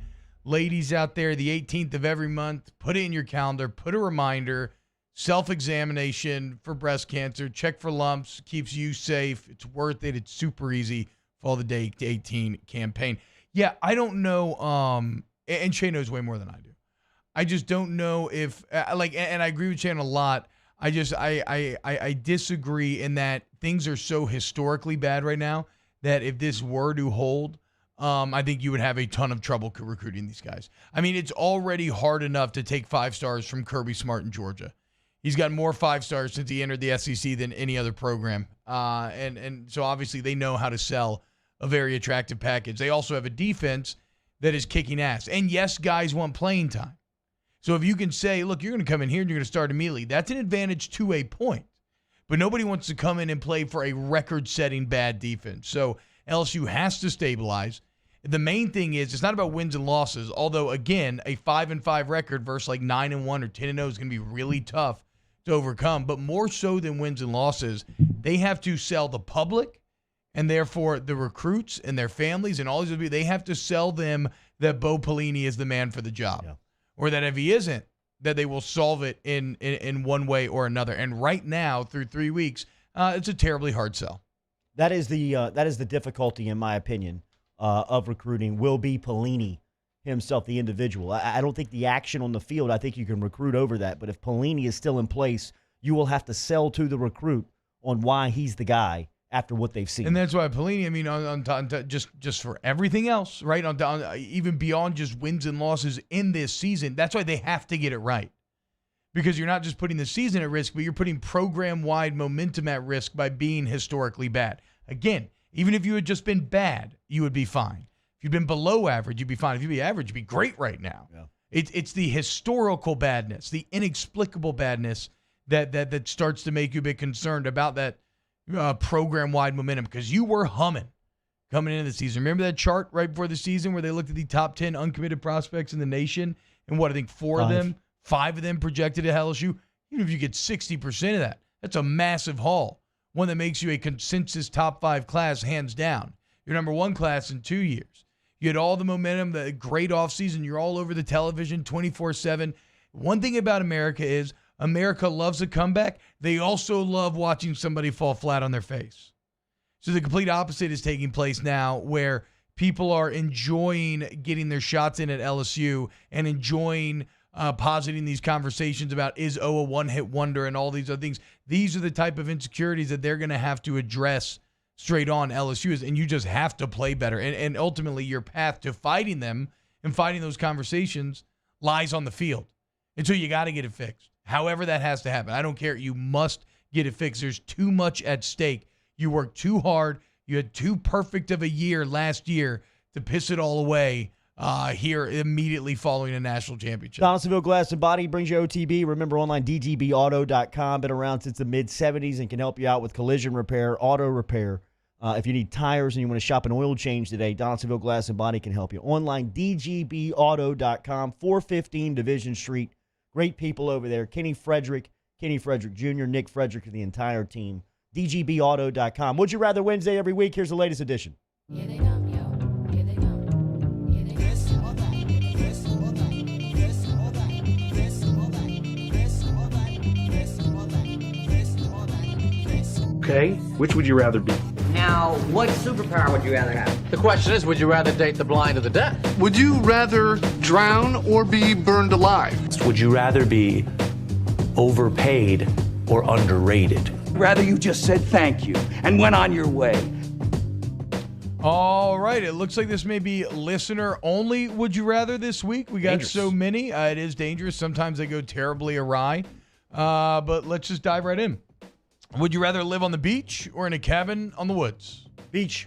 That sounds like a beach shack, I would say, versus cabin in the woods. I'm going cabin. Sure you would, Dan. Why? I prefer like nature, like the trees and like, I agree. I think in terms of settings, I'm not like the biggest beach. I could see a beach get a little boring, whereas the forest is going to offer you a little more.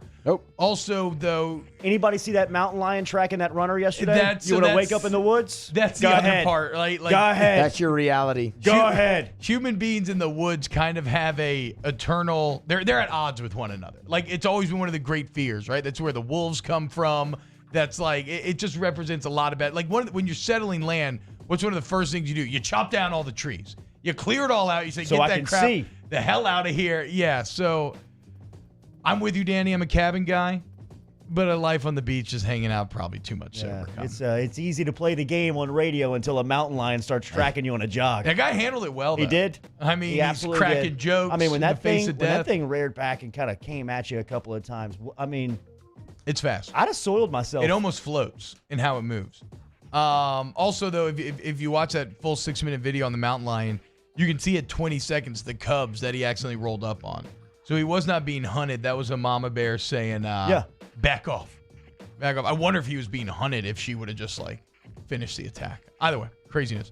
Would you rather never run out of battery for whatever phone/tablet you own, or always have free Wi-Fi wherever you go? Yeah, Wi-Fi. Yeah, give me the Wi-Fi. Wi-Fi for sure. For whatever reason, the Wi-Fi in this building was a little temperamental last week. It was very bad. It did not work for a week. And I was miserable. I mean, like it is a miserable scenario to be out of a network for an extended amount of time where you can't refresh, get updated emails, send messages. That is a spoiled take in 2020, but that's the world we live in. Give me all Wi-Fi all the time. It is kind of interesting, though. I guess the key would be that it's not free because of data caps and stuff, but like LTE a lot of times is getting as fast as Wi-Fi. Yeah, it is. Yeah. And like 5G. That was actually that was the answer last week. Yeah. Like 5G's coming next. That's going to be maybe even faster than a lot of your home Wi-Fi. So maybe the battery's the play here. Maybe the battery's the play if we're thinking long term. Even though you're an adult, charge your phone. Dan? Give me the Wi-Fi. Yeah. Huh? You Matthew? already said it. Yeah, I know. I said Wi-Fi. earlier, Would you rather always, I like this one. Would you rather have to use someone else's toothbrush or always find someone else's hair in your food/drink? yeah. Oh, ooh. I mean, I think this is easy, though. They're both gross, but give me the hair. Yeah, the toothbrush is terrible, man. can't I'm be not using- Yeah. No. that's gross. Wait. Y'all are just saying, like, give you the hair in the food out of these two? Yeah. I'm not using somebody else's toothbrush. Now, what But you're does this gonna change your munch mood? on So- somebody's hair every time you You chew into a pick it burger? out. What if you get to Out of choose? your teeth? Out of the food. What if you get to choose whose toothbrush you're using? I'm still No. grossed out by using my wife's toothbrush. That's Really? nasty. Yeah, which doesn't make a ton of sense, right? We play tonsil hockey all the time. Okay, that's different, though. It's a making because out thing, kids. It's not scrubbing plaque off we of know, somebody's Dad. teeth. Tonsil hockey, get it? Yeah, no, I mean, look, yes, I agree with you, dude. I think Oh, it's so hair in the food, disgusting. what is hair but dead cells? It's a little gross, but I How mean, much we'll hair? take Pick it it out of the food. A lot of hair or just like a string of hair? This just says someone else's Whole hair. wi- a If it's a whole lot wig, of hair, yeah. I mean, what are we talking It's about? an I can't eat it's that. an entire You want me to wig. shave my chest on your salad? Yeah, no, that'd be Just say terrible. when. I think charity toothbrush is horrible. I would never. Would you rather have a horrible job but be able to retire comfortably in 10 years, or have your dream job but have to work until the day you die? Give me the dream job and work to the day you die. If you love what you do, you never work a day in your life. Yeah, until you work every day until you die. So give me maybe the No, horrible man. job in 10 years. I'm not Until gonna you be- look around and all your friends at 60 are at the beach. Yeah, I'm not gonna sit here and be exactly, miserable. right, I'm not gonna sit here and be miserable. I got to go to work again today. If you could guarantee me that I could retire happily in 10 years, I could suck it up for 10 years, I feel like. You could just make it happen. It's a long time. It's a long time. But at 41, be big chillin', I mean, that's pretty damn good, dude. Go push paper for a decade. Yeah. Would you rather have the power to gently nudge anyone's decisions, or so anyone, you can gently nudge them, kind of give them a little suggestion, Hell of a recruiter. or have complete puppet master control over 5 people? Wow. I'm going to say not of your choosing, because if you got to choose the 5 people, then you Yeah. could obviously just choose very powerful people and Yeah, I mean, your money, you're golden. So just 5 random people. I'd rather just gently nudge Yeah. somebody's decision. Yeah. I don't need to control 5 people. I don't want the burden. It seems like a lot. I don't want the Exactly. burden of controlling 5 people. I'm with you. It seems like a lot. I'm a hell of struggling a to stress. control my own life. That's what I say, I have to control Take care of myself. 2 I don't even- kids. Although Yeah. shout out to our sleep consultant. I'll get her name to give her a shout out of the business, but my child, for the first time in 6.5 months, Oh, so it's working. is sleeping through the night 4 nights in a row now. Wow. I mean, your boy feels like he's on top of the world here. I can tell. I can tell. I your, mean, your- right? Your mood when you come in. The mood, the energy, everything. everything's better. I'm waking up early to work out. Hit a little walk around the neighborhood while reading a bunch of stuff for today's Wow. show this morning. I mean, life. It's one of those things where if I had never gone through the bad times, then it wouldn't feel so good. So I'm actually kind of thankful that I did. It's like when you don't drink water for a very long time, and then that ice water is so much better because you're so thirsty when it hits. It's kind of how it feels right now. Would you rather? It's like the Eddie Murphy joke when he talks about eating a cracker for the first time. I haven't heard that actually. Ain't no way that's a saltine, is it? Go look it up. It's very good. That's a cracker. Would you rather every time you talk your voice cracks, or you have the worst laugh in human history? The voice cracking would be tough for this business. I feel like a lot of people have bad laughs, though. So Yeah, I you mean, get by on a bad You laugh, can get by on the bad laugh. So give me the bad laugh. And a lot of times bad laughs are sincere laughs, which Yeah, is also exactly. kind Yeah, of yeah, it's true. appreciated. Yeah. That's true. I always get made fun of for my insincere laugh, but I'm like, what do you want me to do? Just not laugh at your bad jokes? Like, I mean, I'm trying to help you. I have here, a bad guys. fate. laugh. Yeah, I smile, do too, but smirk. what are we doing? That's just being courteous. You're being polite. Like, I'll defend that till the day I die. I'm not going to sit there and just deadpan your joke that doesn't land. I'm going to help you out. I We're appreciate humans. it. And you We're know all what? in this In the grand together. scheme of it, I appreciate that personality more than the fake laughter. Yeah, that's what I'm saying. Oh, wait, no. I think we're saying opposite things. You're saying you appreciate the deadpan person who's Yes. just going to, oh. Yeah, so do I. Yeah, I appreciate the honest take. If it wasn't funny, don't laugh. And I can smell your fake laughter. I can sense your fake laughter. I know you're fake laughing. Spare me. Okay, I will next time. Please. And we'll see if you enjoy it. Danny? How many times have you bailed me out like that? Not you a lot. It's not even that. It's more just random people that I'm meeting. Probably more Moscona. Yeah, give me the bad laugh. No, I have no problem deadpanning Moscona. I mean, he makes That's what I'm terrible saying. jokes. That's what I'm saying. Every time you, you just read that one. Would you rather live forever or have proof of an afterlife? I don't want to live forever. Yeah, give me the proof of the afterlife. That's yeah, I don't easy. want to live forever. I don't It'd want to be live so forever. tiring. It'd be so exhausting, dude. Eventually, 2020 it has to should end. show you don't want to live forever. I mean, think about it. If you were around in 1920 and still around in 2020. Oh, Would you rather have the ability? I think we've done stuff like this in the past, but it all is kind of circular. Would you rather have the ability to eat anything you want, not gain any fat, or have the ability to learn anything with ease? I think we have done that one before. We've done shades of it at least. Yeah, I mean, the learning thing would be cool. Ultimately, It'd also be cool to just eat whatever you want and you can not gain anything. That would be nice, but like you can also you don't have to be in incredible shape, right? You Nah. can handle your diet.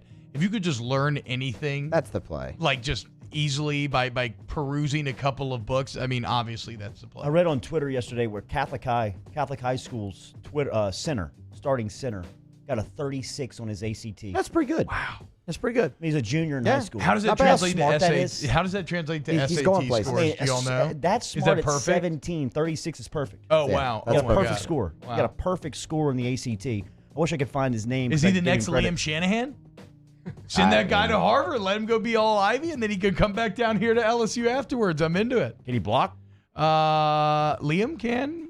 Not he? as well last Can he? game. Not as well last game. We'll Nice see. set of roller skates on last Saturday. I'm a little worried about when they face off against the better teams. Ed Ingram's going to go a long way towards making him look better as well, though. I do worry about Liam and Chase and Hines when it comes to some of the better teams. Would you rather visit another planet with life or be able to visit Atlantis if it was real? Yeah, I'll do the planet with life. Sure. I think it's tough, but I'm picking the planet. Yeah, I'd probably go planet. I just feel if you're going to a planet, like a completely different planet, do you run the risk of being too much of a fish out of water? Where everything is going to be so absurdly different. Nothing's going to be customized for human beings. You're going to have a lot of trouble navigating just everyday alien like at least if I'm of Atlantis, common denominators Earth. We've got some shared DNA lineage. I feel like I could make it a bit better in Atlantis and on another planet. Jonathan Beal is the starting center for Catholic High School who scored a perfect 36 on his most recent ACT. Would you rather Danny or Jordy as your wingman? Danny. What? That's tough. I feel like you can't really go wrong either way there. No, I may go I'm not a Danny good as wingman. well Thank you, because boys. Yeah, Danny's not a good wingman. Jordy, He's gonna I was sop up the room. See, I was thinking the same thing on you, though. I was thinking the same thing on you. Are you really down to be the Pippin? I don't think you are. I think if you see a shot, you're going to MJ right into the hole there. I think tongue out, straight to the basket. Anybody seen Danny? So I guess neither would be the answer. Those are your Yeah, Would you rather? Yeah, that bet's gone. That bet is just way gone. That is your would you rather scenarios here on this Wednesday. We will continue off the bench as we are driven and powered by All Star Toyota every single day. Off the bench with Kalana and T-Bob. Brought to you by Coy's Diesel. Remember, online at coysdiesel.com. You can find them there. If you drive a light, medium, or heavy-duty diesel truck, you can get in touch with Coy's Diesel today for maintenance, repair, service.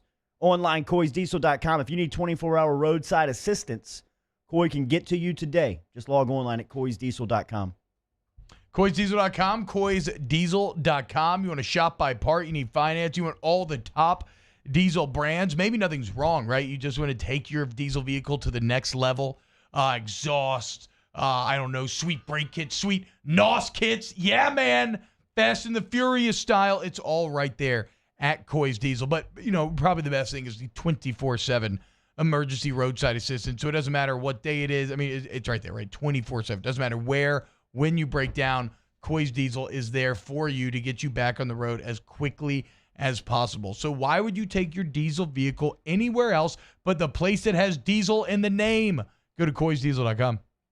Off the Bench, hanging with Esther and Annie. After further review and more are all live daily on the 104.5 ESPN Baton Rouge YouTube channel. Subscribe now to interact with us inside the live chat driven by Bayou Ford.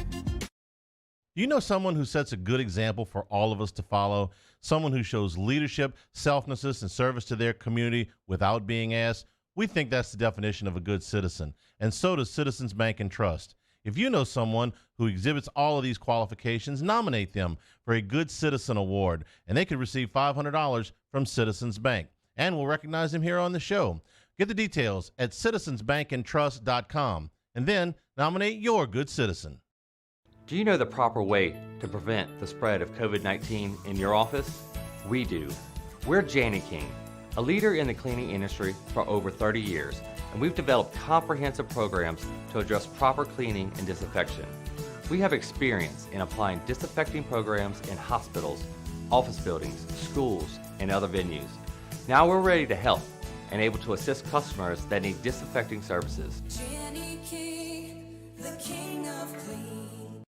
Are you a licensed contractor? There's lots of good contractors in Louisiana doing work the right way, but unfortunately, too many unlicensed contractors are working outside the licensing requirements. Working as a contractor in Louisiana requires a license for the company doing the work. The Louisiana State Licensing Board for Contractors wants to help you get licensed to allow you to conduct work legally. It's not difficult to get the license. We can help you. Go to lacontractor.org for more information. Licensed contractors, it's the law. Gulf Coast Office Products is a nationally recognized Savin office equipment dealer based right here in Louisiana. Over 100 employees strong, Gulf Coast has the boots on the ground to support all vertical markets, from education, engineering, legal, and finance. With the latest in office technology, from desktop to production segment units, Gulf Coast and Savin have the perfect fit for you. Call 225-756-2644. That's 756-2644 for Gulf Coast Office Products. At All-Star Toyota, you get it all. If you're in the market for an all-new Toyota vehicle, come see our friendly and knowledgeable sales team at All-Star Toyota. Located in Baton Rouge at the corner of Airline and Goodwood, we've been serving our community since 2005 by offering a large selection of new Toyota cars, trucks, and SUVs. Get behind the wheel of your dream car and take a test drive at All-Star Toyota today. Gulf Coast Bank and Trust is a local bank with a straightforward philosophy. It's about doing the right thing for our customers. Participating in our community with annual local fundraisers. Offering individual attention in a modern banking atmosphere with a trusted local company. Gulf Coast Bank invested in technology with a local touch, giving our customers the power to bank anywhere, anytime. We're building relationships through personal service as the bank that cares about you. Gulf Coast Bank and Trust, the bank that cares about you.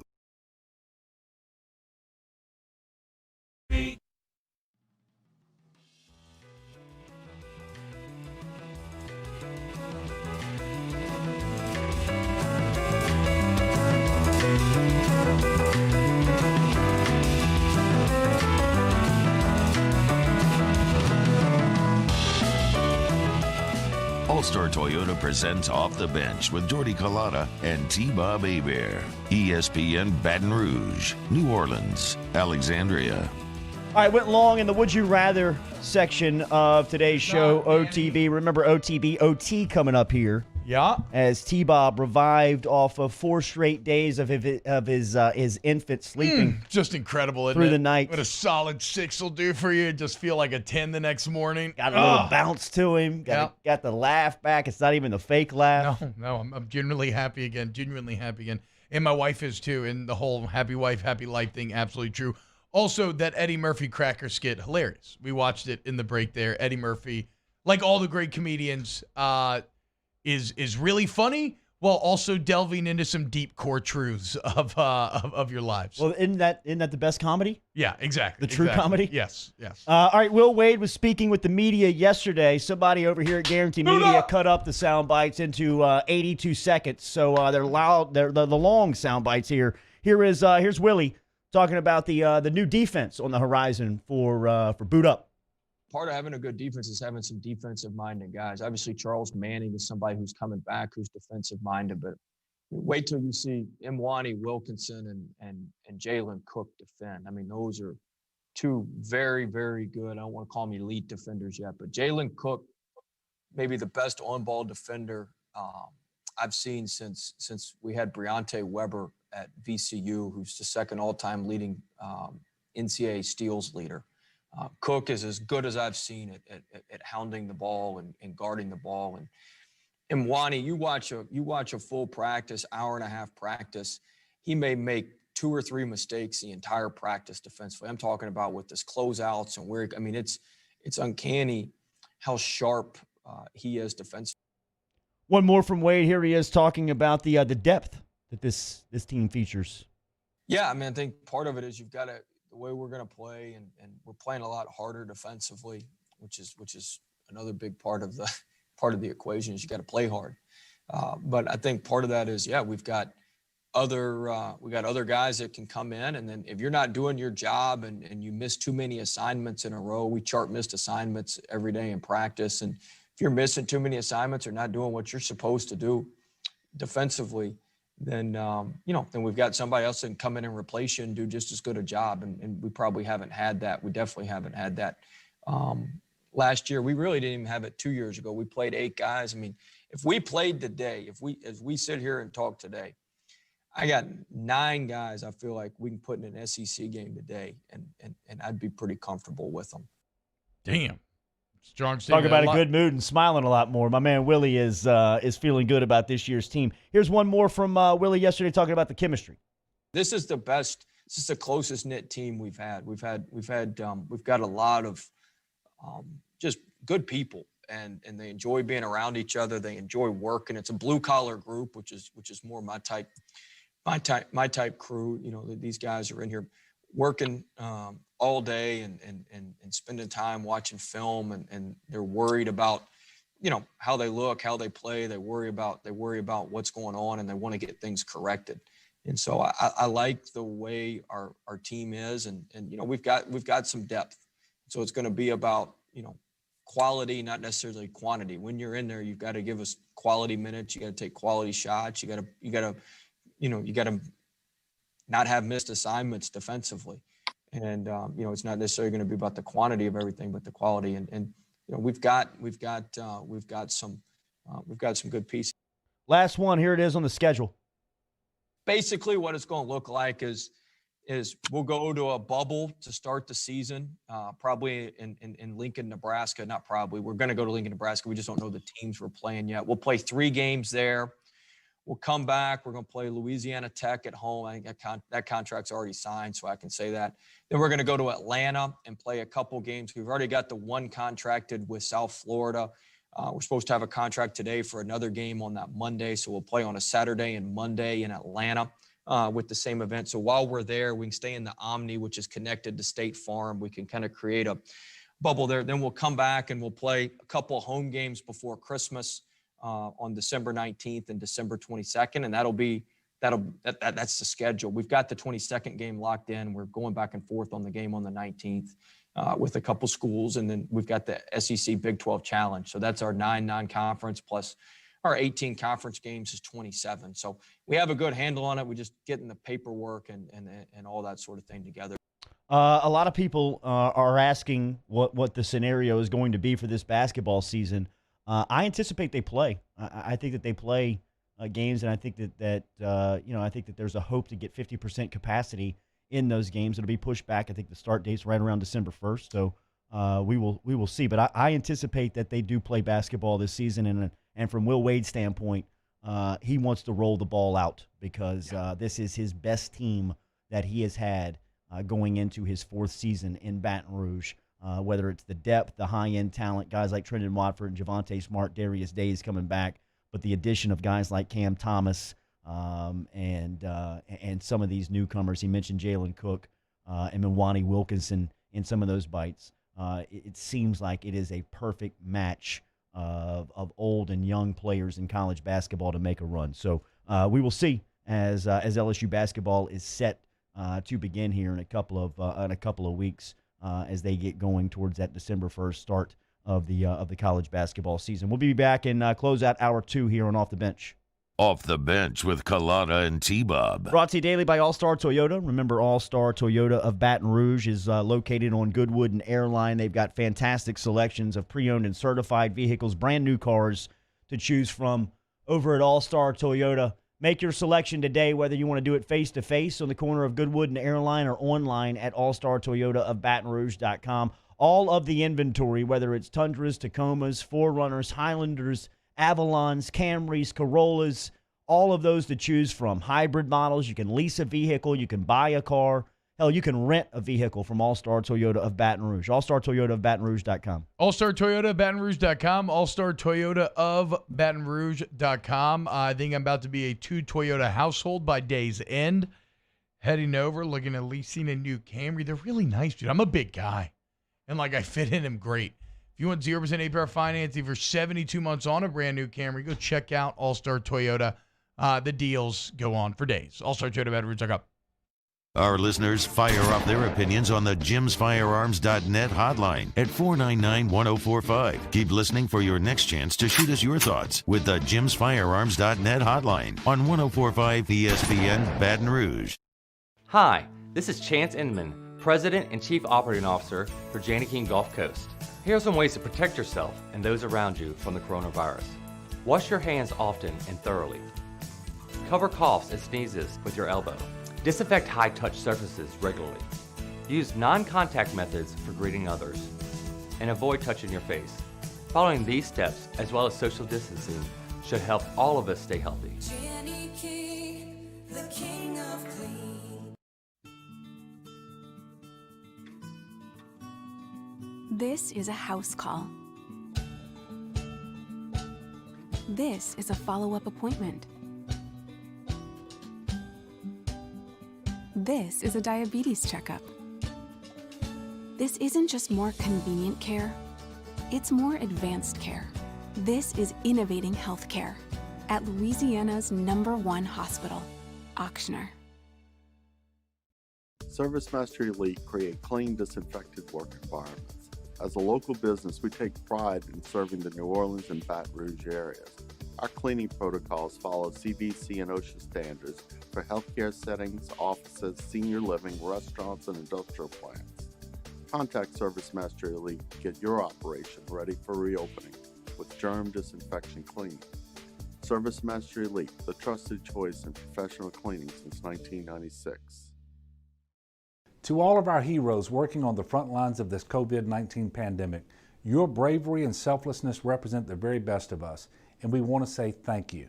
I'm asking everyone around the state to join me in celebrating the heroism of our healthcare professionals on the 19th of every month at 1900 hours, that's 7 p.m.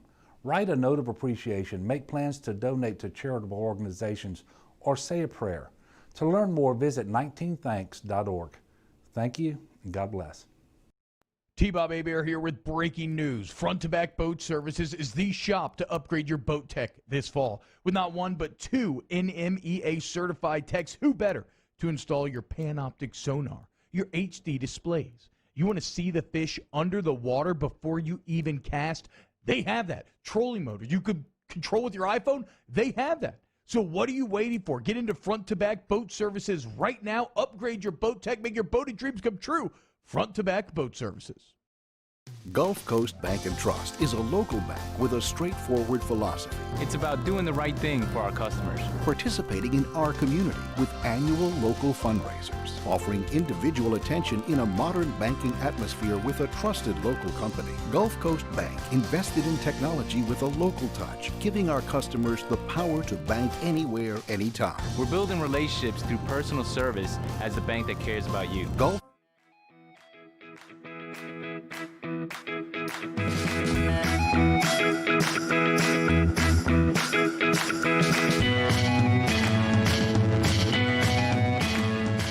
All-Star Toyota presents Off the Bench with Jordy Collada and T-Bob Hebert. ESPN Baton Rouge, New Orleans, Alexandria.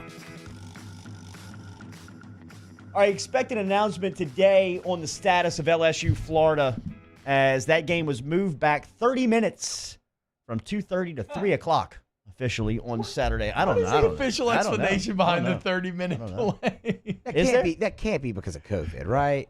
But then what would it be? But then what would it be because? A TV window, maybe they needed to just. That's fair. I mean, You're right. I'm with you. There's no way they thought, you. hey, they got 5 players with COVID. 30 minutes ought to handle that. At least, God, I hope not. I'm with you. I mean, I don't know. You know what they say, Musso? Every minute matters, right? That's what coaches are always hammering on. Every single thing that you do matters. No, I think your read on the situation is probably correct. I think also the read that this game will most likely not be played this weekend is probably correct. There are official thresholds, right? 53 people you have to have available, 7 offensive linemen, including 1 center, 1 quarterback, 4 defensive linemen. And although even with 19 absences, Florida could still meet that. LSU couldn't because they're so down on scholarships that would actually put them under the 53. Florida could still meet that. That said, even if you meet all the thresholds, the coach can still petition the league to be like, yeah, we don't want to play, blah, blah, blah. And then ultimately it's Greg Sankey's decision. And I have to imagine that having to stop practice midweek, 19 players testing positive, according to the Florida Student newspaper, I have to imagine that Dan Mullen's already petitioned Sankey to be like, hey, let's figure this out. We got to move it. And since the origination of the college football playoff format, this is Mullen's best chance by far to have a team in the mix. So, look, this is a make or break game for Florida. This is a must win for Florida this Saturday, especially coming off of a loss to Texas A&M. If you lose 2 games and have 2 losses before you play Georgia, your season could be over. No, they have. If they want to win the East, they obviously have no margin of error left because they have to beat Georgia and then they have to be clean so they can win that tiebreaker. So I imagine that Dan Mullen and/or Scott Strickland, who is the athletics director in Gainesville, is lobbying Greg Sankey to get this thing moved, whether or not it's 5 or 19 COVID positive cases, because they want to make sure that they have all preparation time and that they have every hand on deck for a game like LSU. I feel like if it's 5, you got to make it happen, almost no matter who's out. I think if it's 19, that's because this is going to be. Well, T, it's not even about the numbers now. Now it's about being off the practice field. It's going to be now you lose Tuesday, Wednesday, Thursday. I mean, whether you've got 5 or 19, but it's such a rescheduling disaster in terms of making it work that I feel like if it was just 5 players, you'd be like, sorry, suck it up, you still got to play. If Florida beats Georgia and they go to Atlanta to represent the East and have to play Alabama, they'll have to play LSU in between that week off and playing the SEC championship. So that's a really good point. That's not ideal. It's not what you want. Is that not the most Alabama thing you've ever heard, though? Their SEC championship opponent has to play a game the week before while they get to sit and recover and get ready. I mean, that makes a ton of sense to me. Hey, even they though, might, they might not. well, they might so not. what's even odder about that, though, is Saban behind this whole thing? What's even odder about that is Saban behind the whole COVID and Florida thing? We have laid this out during the pandemic. We yes. The short answer, yes. Thank you. But I thought so. What could also be kind of interesting, though, in the scenario laying out, Jordy, I guess Florida wouldn't have a guaranteed trip because they already have one SEC loss. So we would assume, let's say they beat Georgia, so they win that tiebreaker. But it could be a situation where they would have to beat LSU that last week to even get in to Atlanta. Be careful what you wish for, Danny. I mean, this is not a bad time to catch LSU, really. Whether you got 5 or 19 down, you might want to just tee this thing up and play it in early October. Yeah, I mean, I agree with Alex. You'd rather just play LSU now. I agree. But for Eagle 98.1 Game Day's sake, you make your call, Danny. We love it, buddy. Hour 3 next. No? Easy. Welcome to Off the Bench, Hour 3. Are you on coming up. OTVOT now? Come on. Dude, Hour come 2 brought to you by Ochsner. Yeah. Remember, Ochsner Sports Medicine Clinic. Get in touch with Ochsner Sports Medicine as they have 3 locations, Baton Rouge, New Orleans, and Covington. All 3 of those spots have state-of-the-art facilities. Whether you're a high-end athlete, you are a weekend warrior, you are somewhere in between, and you're looking to get back into the game, Ochsner Sports can help you out. Ochsner.org is where you can find them online. They got orthopedic surgeons. They got primary care, sports medicine physicians. All can be found at Ochsner, Ochsner.org. Ochsner.org. Maybe Florida can afford a loss because if Georgia loses this weekend, then, yeah, I mean, this is going to start to get crazy here in a few weeks. Go to Ochsner.org. Look, surgery or no, they are the best when it comes to dealing with injuries. They have the best non-surgical options. If you do have to get operated on, the facilities are unreal, y'all. Me and Jordy toward them. They're brand new all here in Baton Rouge and New Orleans on the North Shore, and the physical therapy facilities are just like the pros use. So Ochsner.org. Also check out Ochsner Performance Training. Get bigger, stronger, faster. Musa, would you like us to continue? Okay, let's continue doing radio. Sweet. Okay, Jordy. Later, T. I'm out of here, We touched on this. Chill out. You can go in a couple minutes, but it's not 9 yet. We touched on this yesterday, and I don't know if you fully realize this. Have you looked at Texas A&M's schedule? Yes. They have a pretty... No, they might not lose a game before they get to LSU. They have a pretty fortuitous path potentially to the playoff, right? Yes, they lost to Alabama, so they likely would not be making an SEC championship out the West. But this is a year where you got to imagine the Big 12's out, the Pac-12's out. So a team is going to get at least 2 from the same conference in. You could be looking at an A&M team that could be 9-1 when this is all said and done and make the playoff without having to play an SEC championship. I mean, look at this guy. They got Mississippi State, Arkansas, South Carolina. Fun to talk about here in October, T. Those feel like 3 wins, right? They do. Now, this is tough, though. This is tough. This is a tough stretch. It's just that they'll be favored. Like, as today, they would be favored. I don't think they'll navigate this. I don't. But then they got Tennessee, Ole Miss, LSU, and Auburn. You know, nothing's easy in the SEC. But in terms of how those teams have looked thus far, A&M would seem to be favored. This is a fun game to play for Texas A&M, but I got to imagine that Aggie going to go Aggie at some point during this schedule. Well, and the great part about that is if you don't like Jimbo Fisher or you're actively rooting against him, in a weird way, this probably plays to your benefit in the end because this helps reignite expectations. Because these are the same conversations that Texas A&M's radio having, right? They're like, oh man, look at this. This is the year. Dude. Like this is all with that win. You get the signature win. Now everything's really lining up. And then so if he falls flat again, as we always say, it is missed expectations that creates the most anger among a fan base. So if you love sad A&M fans, although this is a risky play because it could work out for them, it's risky. But like maybe it goes up until the end and then they blow it, and then you're even happier because they're even angrier. It just doesn't make a lot of sense. I think the second team. I think the second team is going to come out of the East. You know, I think the second team is going to be Alabama and somebody, whether it's Florida or Georgia. But not if it's a 9-1 A&M. I mean, a 9-1 A&M with winning that schedule would be able to, I mean, just easily basically get wherever they wanted. You're right. I just don't see them getting a 9-1. I don't either. On paper here on October 14th, it looks like they should. As Shea Dixon alluded to, we need some other schools to catch some losses because it seems like LSU may have a bevy of them to deal with themselves. You're right. 6-4 would be an unqualified success from where LSU stands right here if you could manage to go 5-2 down the stretch. Musso, can you play sound? You cannot play sound. Tough scenario for radio. When you can't take breaks or you can't play sound. Would you rather be blind only inside of buildings or blind only outside of buildings? Inside. Why, you just like the outdoors? Well, I mean, I want to know where I'm going outside. I feel protected inside. Okay, you know what I mean? That's fair. I guess. I want to see where I'm going. We do work inside though. I mean, do you? Some days people would probably claim that I do radio both blind and deaf. So, you know what I mean? Would you rather be an 8-foot-tall giant or a 2-foot-tall dwarf? 8-foot-tall giant. I want to see what the other side's like. Yeah. Also, like, if we're talking like fantasy dwarves and stuff, and like hobbits and stuff, I'm into all that. But I think it'd be very tough in this world to be 2 feet tall. Would you tough to be 8 feet tall? But would you rather be tough. run over like Leonard Fournette ran over the Ole Miss defensive back his junior season, or would you rather be stiff armed like Derrick Henry did to Josh Norman last night, both on national television?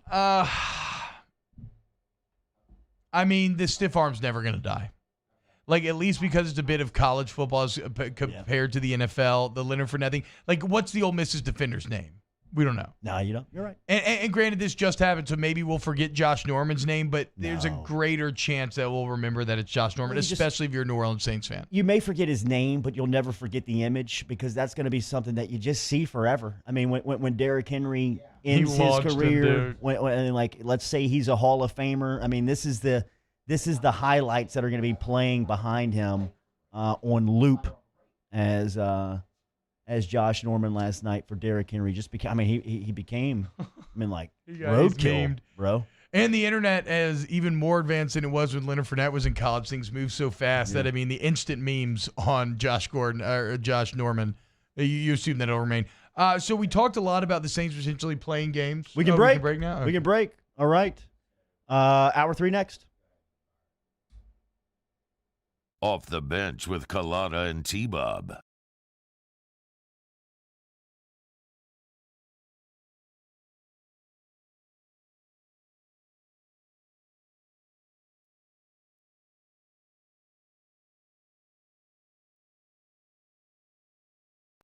At All-Star Toyota, you get it all.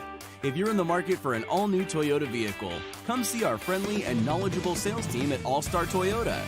Located in Baton Rouge at the corner of Airline and Goodwood, we've been serving our community since 2005 by offering a large selection of new Toyota cars, trucks, and SUVs. Get behind the wheel of your dream car and take a test drive at All-Star Toyota today. Prompt, professional, reliable. If you're looking for a breath of fresh air with your AC and heating needs, call the professionals at Anison Bitter. Anison Bitter, a Rheem Pro partner, keeping your family comfortable for over 25 years. This isn't just another day. It's so much more. Kelly's life was put on hold when her Ochsner primary care doctor discovered a rare blood disorder. Her doctor connected her to an Ochsner care team of cancer, heart, and kidney specialists. With multiple primary care locations around Baton Rouge, same-day appointments, and online scheduling, we're relentless about keeping you healthy. Ochsner Baton Rouge, innovating healthcare for Kelly. I've been doing business with Luba for 25 years. They're dependable, trustworthy. It's just the attention to detail with our clients. Our folks have years and years of experience. They're highly trained professionals. But many companies have that asset. What I'd like to think makes Luba a bit different is that we use those talents in a way that truly is dedicated to serving the needs of the folks who depend on us. Are you a licensed contractor? There's lots of good contractors in Louisiana doing work the right way, but unfortunately, too many unlicensed contractors are working outside the licensing requirements. Working as a contractor in Louisiana requires a license for the company doing the work. The Louisiana State Licensing Board for Contractors wants to help you get licensed to allow you to conduct work legally. It's not difficult to get the license. We can help you. Go to lacontractor.org for more information. Licensed contractors, it's the law. Gulf Coast Office Products is a nationally recognized Savin office equipment dealer based right here in Louisiana. Over 100 employees strong, Gulf Coast has the boots on the ground to support all vertical markets, from education, engineering, legal, and finance. With the latest in office technology, from desktop to production segment units, Gulf Coast and Savin have the perfect fit for you. Call 225-756-2644. That's 756-2644 for Gulf Coast Office Products. $10,000 off MSRP on a new 2020 Ford F-150. Buy a new one for less than a used one. All new Bayou Ford vehicles come with a 1 million mile powertrain warranty, and with Bayou to You, free delivery right to your door. The crew at Bayou Ford is going to do right by you.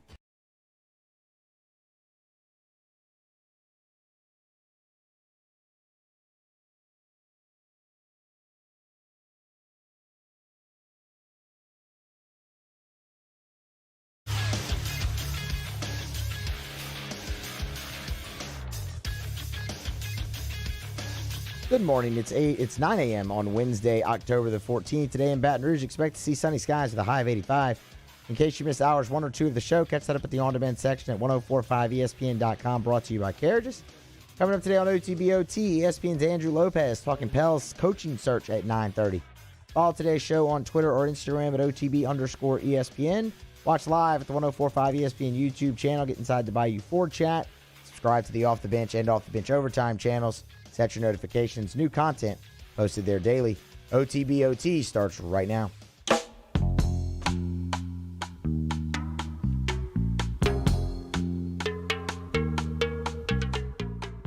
All-Star Toyota presents Off the Bench with Jordy Collada and T-Bob Hebert. ESPN Baton Rouge, New Orleans, Alexandria.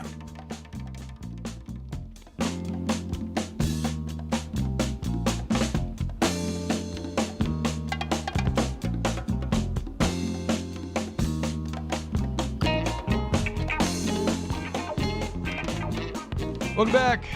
OTBOT, 104.5 ESPN. It is Wednesday. So you already know what that means. We will do our kind of turn the page, close the book on last week, look forward to this weekend slate of football games. Since that's kind of what Hump Day is all about, is transitioning into the latter half of the week. We'll go down NFL game by NFL game, get a little bed music, little blurbs on each. That'll be fun. I'm currently having my mind blown over here by the youth.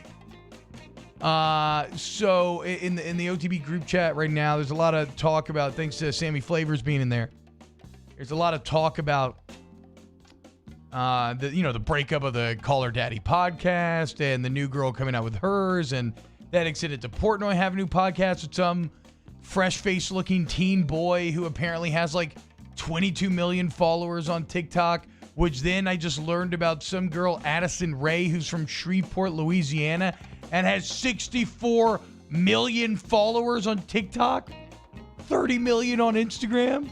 Holding it down for the boot, Addison. Hell yeah. Love it, dude. Danny's over here creeping on Summer Ray. There's a lot of a lot of social media talk. I'm just blown away by that. Wow. 30 million. Get her on the show, Jordy. Sammy Flavors texting in. Yes, she hangs out with the Kardashians now. She's easily the most famous person from Louisiana. She went to LSU for a semester. How about that? Huh. Go Tigers. Addison, come on off the bench. So we got a lot to get to this hour. We are going to talk, like I said, we're going to talk NFL. I'm expecting at some play, or at some point during this hour, I think we'll get confirmation on LSU-Florida being moved. Maybe we will, maybe we won't, but whatever. We'll update you as soon as you can. I don't imagine this game's going to be played. I don't know that's the worst thing for LSU. I think it's actually a bit of an advantage. Who does LSU? Can somebody look up the schedule real quick? Who do we have after Florida? I believe it's South Carolina. And then Arkansas. Okay, now you're pushing it, but it just is coming top of the head. I'm just trying to think, because you go from potentially falling to 1-3 to now I think you could be in a position where you can kind of stabilize and then and maybe improve, fix all the problems that become so readily apparent. So it is South Carolina, Arkansas. South Carolina, Auburn. South Carolina at Auburn by Bama by South Carolina at Auburn by Bama, Arkansas, A&M. Okay. So not as quite as good as the South Carolina Arkansas back-to-back could have been, but Auburn's still very beatable. I mean Auburn. I actually fumbled. I'm about to say, I wonder if you would be favored right now in a neutral field against Auburn. I think Vegas probably hates you because your defense is so historically bad, but it's also so historically bad that Vegas probably thinks that, they got to make it better somehow, right? And I haven't been particularly impressed with anything that Auburn's done thus far. So the point is, if you move this Florida game in your LSU, not only do you get a little more time to try to figure your crap out, but then instead of potentially falling to 1-3, now you move to 2-2 with a chance to go 3-2 against Auburn. That's a pretty good break there. No, it is. It's interesting that if you move this game, what if this happens again?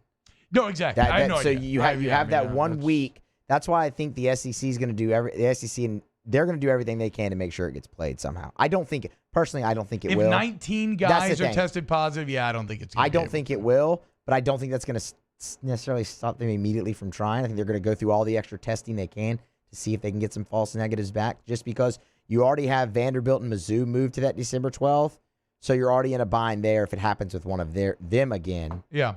No, I mean, you have to cancel the game or move it to a bye week. It's the same thing that the NFL is desperately trying to avoid right now, which is the week 18 scenario. Even though, what the hell, man? We need some COVID protection for the fantasy owners out there. I lose this week because Melvin Gordon doesn't play because they move all the games around. All of a sudden, he's on a bye week. Are you kidding me? Where's my respect and protection among all of this stuff? Would the SEC be willing to do something similar that the NFL has done? Move games to Sunday, move games to Tuesday, and then reshuffle the rest of the schedule? Or do they just... I don't think they have... I don't know that they have that kind of leeway. With school schedules and everything else, the logistics of doing that at a college level are that much tougher. Now, you are a bit more adaptable because you're smaller. You aren't dealing with 32 teams. You're dealing with 14. So, that is a bit of an advantage. But yeah, I mean, look, I would actually say instead of trying to get all games played, at that point you have to cancel games. And then you got to go by winning percentages, and everybody's just going to have to suck it up and say it is what it is this year. I mean, teams are playing different amount of games all over the place anyway. What's the Pac-12 playing? 8? 8 or 7 this year? 7. I think they're playing 7. Yeah, like 7 or 8. I think what's the ACC playing? Are they at 10, 9 plus 1, or are they into 10 plus 1? They were 9 plus 1, I believe. Okay. They might be 10 plus 1. But point being, like, you can get away with just straight up canceling a game this year because it's everybody kind of gets it, right? And it's what all the NFL guys are talking about. You know, if we came into this year knowing all of this was possible, so you can't sit here and act like you're shocked or too upset by what's taking place because you knew you had to be ready to deal with these sort of curveballs. Yeah. So we'll see what happens with LSU-Florida. Bit of a bummer, though, because this is one of my favorite games all year, and I was really looking forward to it. I also thought in an odd way it represented a bit of a golden ticket game for LSU, like a get-out-of-jail-free card if they could pull it off. That said, they've been so bad that you could probably have people feel real good even if you went and played decent against South Carolina. So, like, expectations are so low now that even if you do good against the Cox, I think people will back you up, at least more than they are now. All right, when we get back, let's dive into this NFL schedule. It looks like a hell of a week, or weekend, I should say, a slate of games this week. Even though, so is it official? There's no Thursday night game now because Chiefs-Bills got moved. I believe that's what it was supposed to be. And then obviously that's on Sunday now since the Bills just played on Tuesday. So does that mean we have no Thursday night NFL football? We have no Thursday night NFL football. I'm looking at the schedule right now. Yeah, a bit of a bummer, but we'll get to the rest of it next on OTBOT. OTB, OT. We opened up the playbook and expanded our coverage. Listen daily in high definition on 98.1 HD2. We are 104.5 ESPN Baton Rouge. At All-Star Toyota, you get it all. If you're in the market for an all-new Toyota vehicle, come see our friendly and knowledgeable sales team at All-Star Toyota. Located in Baton Rouge at the corner of Airline and Goodwood, we've been serving our community since 2005 by offering a large selection of new Toyota cars, trucks, and SUVs. Get behind the wheel of your dream car and take a test drive at All-Star Toyota today. Gulf Coast Bank & Trust is a local bank with a straightforward philosophy. It's about doing the right thing for our customers. Participating in our community with annual local fundraisers. Offering individual attention in a modern banking atmosphere with a trusted local company. Gulf Coast Bank invested in technology with a local touch, giving our customers the power to bank anywhere, anytime. We're building relationships through personal service as a bank that cares about you. Gulf Coast Bank & Trust, the bank that cares about you. Service Master Elite create clean, disinfected work environments. As a local business, we take pride in serving the New Orleans and Baton Rouge areas. Our cleaning protocols follow CDC and OSHA standards for healthcare settings, offices, senior living, restaurants, and industrial plants. Contact Service Master Elite to get your operation ready for reopening with germ disinfection cleaning. Service Master Elite, the trusted choice in professional cleaning since 1996.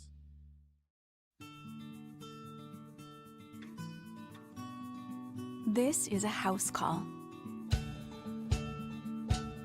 This is a follow-up appointment. This is a diabetes checkup. This isn't just more convenient care, it's more advanced care. This is innovating healthcare at Louisiana's #1 hospital, Ochsner.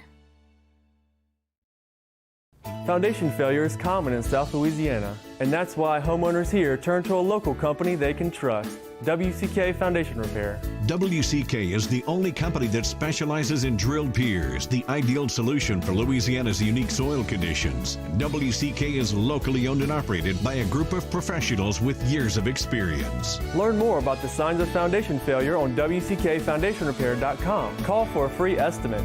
WCK Foundation Repair. Support the home team. To all of our heroes working on the front lines of this COVID-19 pandemic, your bravery and selflessness represent the very best of us, and we want to say thank you. I'm asking everyone around the state to join me in celebrating the heroism of our healthcare professionals on the 19th of every month at 1900 hours, that's 7 p.m. Write a note of appreciation, make plans to donate to charitable organizations, or say a prayer. To learn more, visit 19thanks.org. Thank you, and God bless. T-Bob Hebert here with breaking news. Front to Back Boat Services is the shop to upgrade your boat tech this fall. With not one but two NMEA certified techs, who better to install your Panoptic sonar, your HD displays. You want to see the fish under the water before you even cast? They have that. Trolling motor you could control with your iPhone? They have that. So what are you waiting for? Get into Front to Back Boat Services right now. Upgrade your boat tech. Make your boating dreams come true. Front to Back Boat Services. I've been doing business with Luba for 25 years. They're dependable, trustworthy. It's just the attention to detail with our clients. Our folks have years and years of experience. They're highly trained professionals. But many companies have that asset. What I'd like to think makes Luba a bit different is that we use those talents in a way that truly is dedicated to serving the needs of the folks who depend on us. Yo, join us for a Wednesday edition of Hanging with Hester and Haney, presented by Richards Honda from noon to 3. Hunt Palmer comes in for an hour and also updates you on the Saints potentially playing in Tiger Stadium. Join us on 104.5 ESPN Baton Rouge.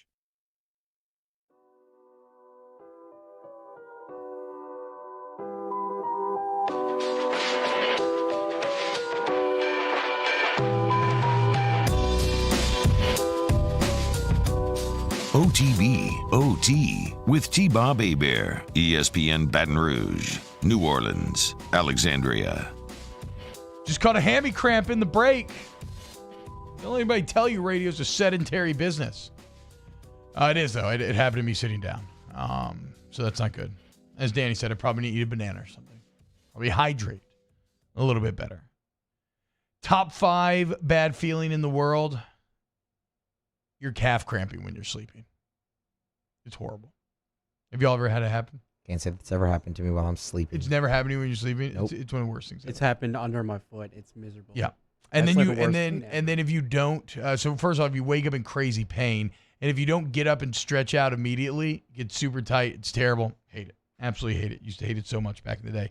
Alex Anderson in the Bayou Ford YouTube chat says, I say we move it back another 30 minutes just to be safe. Talking about the LSU-Florida kickoff. It's a very, I agree. I agree, Alex.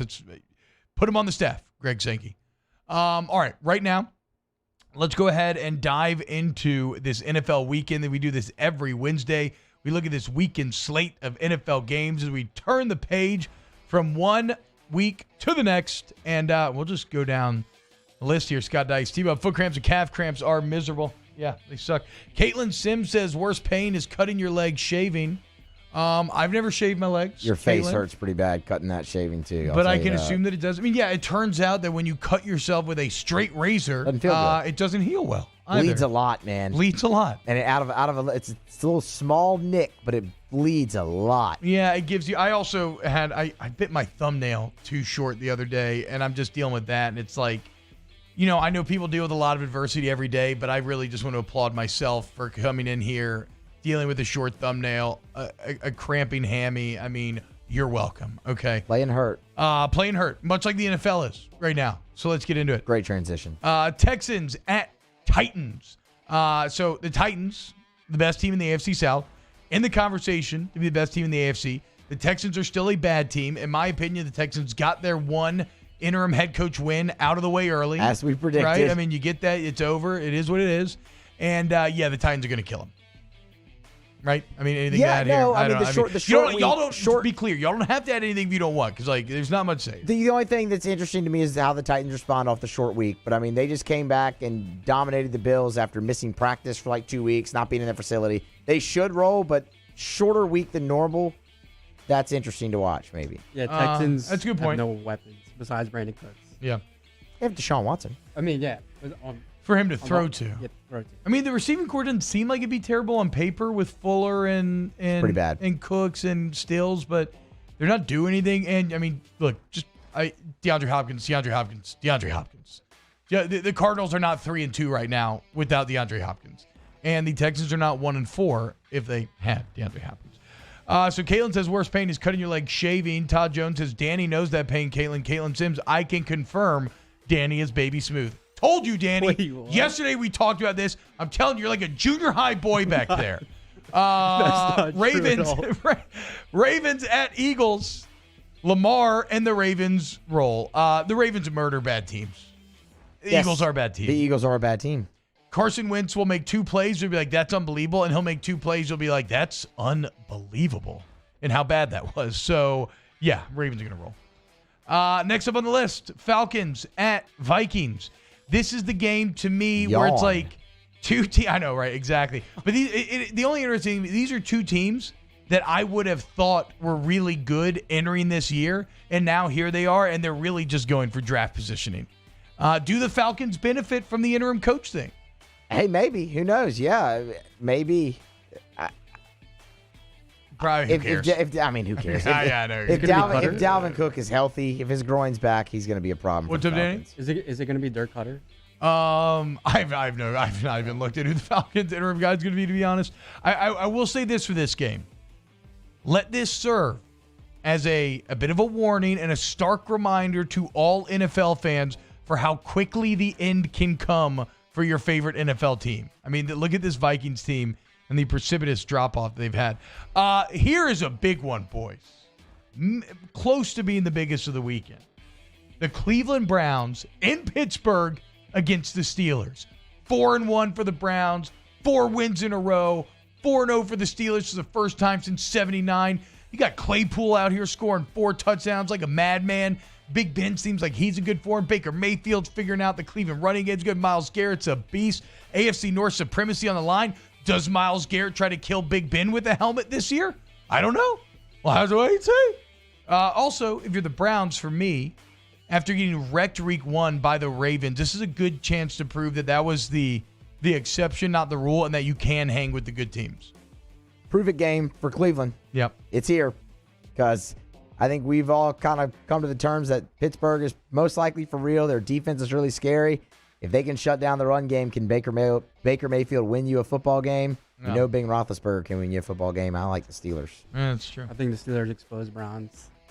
Yeah. I mean, that's if push came to shove, I'm with y'all, but I am really enjoying the Browns' kind of underdog run here. I like them the bad team. I want them to stay the bad team forever. You like the Browns being the bad team? It's fun to make. It's fun to make. It's fun to make fun It's of. blue Browns. collar. They're It's blue Cleveland. collar. No, it's fun to make fun of Cleveland. In I general. would expect that, Danny, from a baby smooth metrosexual such as yourself. So I mean, there's no surprise there.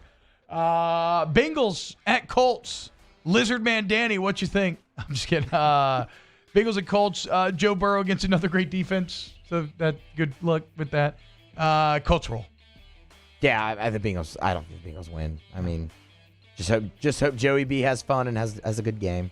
Maybe the least exciting game on this list. I actually don't even have anything written down for it. Lions at Jaguars. There might be one more that's more exciting. Does anybody care? Lions at Jaguars? Nope. Give me Minshew. Minshew, yeah, I know. Well, I've backed Minshew now, and he screwed me last week, so I'm kind of off my Minshew train. Also, to be honest, Minshew's not bad, but he needs DJ Chark. We keep talking about the value of receivers this year, and no DJ Chark, and Gardner Minshew doesn't look like half the quarterback that he did early on. Bears at Panthers. Okay. Good game here, boys. To me, you talk about prove-it games. 2 overachieving teams. This is like, who will get exposed? Who will get exposed? Yes, you said it well. 2 overachieving teams who can continue to do so, who is actually in the conversation. Well, I guess Carolina, technically in the division lead conversation. I don't think they win that division. But who can go on and get in one of those 3 wild card spots? Bears, Panthers could go a long way towards deciding that. Can the Bears do the Saints another solid? Who would you pick to win? I would pick the Bears to win. I like the Panthers at home. Give me the Bears. I kind of think so too, dude. Khalil Mack, if Nick Foles can do anything, if he can be okay like he was last week, Bears might be good. Musso, is this the game that you thought was worse? Washington football team at the New York Giants? That would be the one, T-Bob. So this is where I am going to say you're wrong. Why are you? Because the NFC East right now. The NFC least. The NFC least is playing 4D chess with everybody else. And nobody else understands what they're doing here. Since everyone is bad in that division, literally every game has massive playoff relevancy, right? Not just because the winner of the division will make the playoffs, but whoever squares up with them has to feel great about your first playoff draw, right? And so, yes, this should be a game that happens in the woods with no one around to hear it or care. It should not exist at all. But ironically, it ends up becoming a game that has a lot of impact on who might make the playoffs, especially with the Dak injury where now everybody's off of the Cowboys automatically winning that division. The Eagles are probably going to lose, as we said earlier this week. So, hey, look out. Washington football team, WFT. Give me the Washington football team to actually win this game, by the way. I think the Giants are hot garbage. They are. I wonder if Kyle Allen or Alex Smith starts. I don't know. I guess it's going to depend on Kyle Allen's injury. Yeah. If he's active or not. Yeah, and I can't pretend to care about Washington football team enough to have looked up Kyle Allen's injury status. The Washington football team can't pretend to care about the Washington football team. Yeah, I mean, they didn't even have a mascot ready for. Broncos at Patriots. I have not checked on the Patriots COVID stuff. I'm having problem keeping an attention span when it comes to COVID-related news at times, in the NFL at least.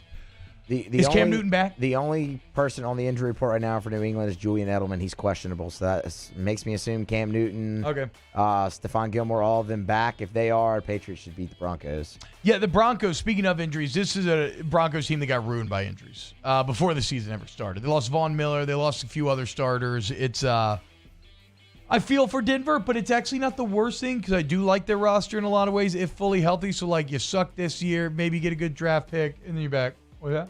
We're getting there. Jets at Dolphins.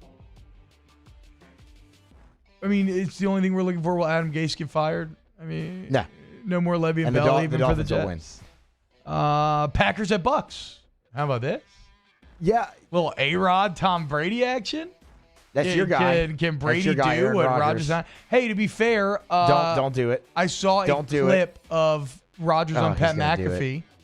And I think it's actually really Rodgers is likable. Oh, he's doing it. Rodgers is likable. He's the flourishing of Rodgers that you're seeing in 2020 is a sign to all to avoid toxic relationships. Yeah, Danica Patrick. Because the storyline is that that is kind of been what's being put out there, that he just wasn't in a good space these last few years, where he was not playing as well as Drew Brees. There he is, ladies and gentlemen. T-Bob A-Bear, noted Aaron Rodgers homer, Stan, simp, everything. I can't help myself. Yesterday on Twitter, I was not arguing in good faith at all. I was being as obstinate and dumb as I could and just telling all these Aaron Rodgers fans that Drew Brees was better this year even. And not even supporting with facts. Just saying, no, you're an idiot.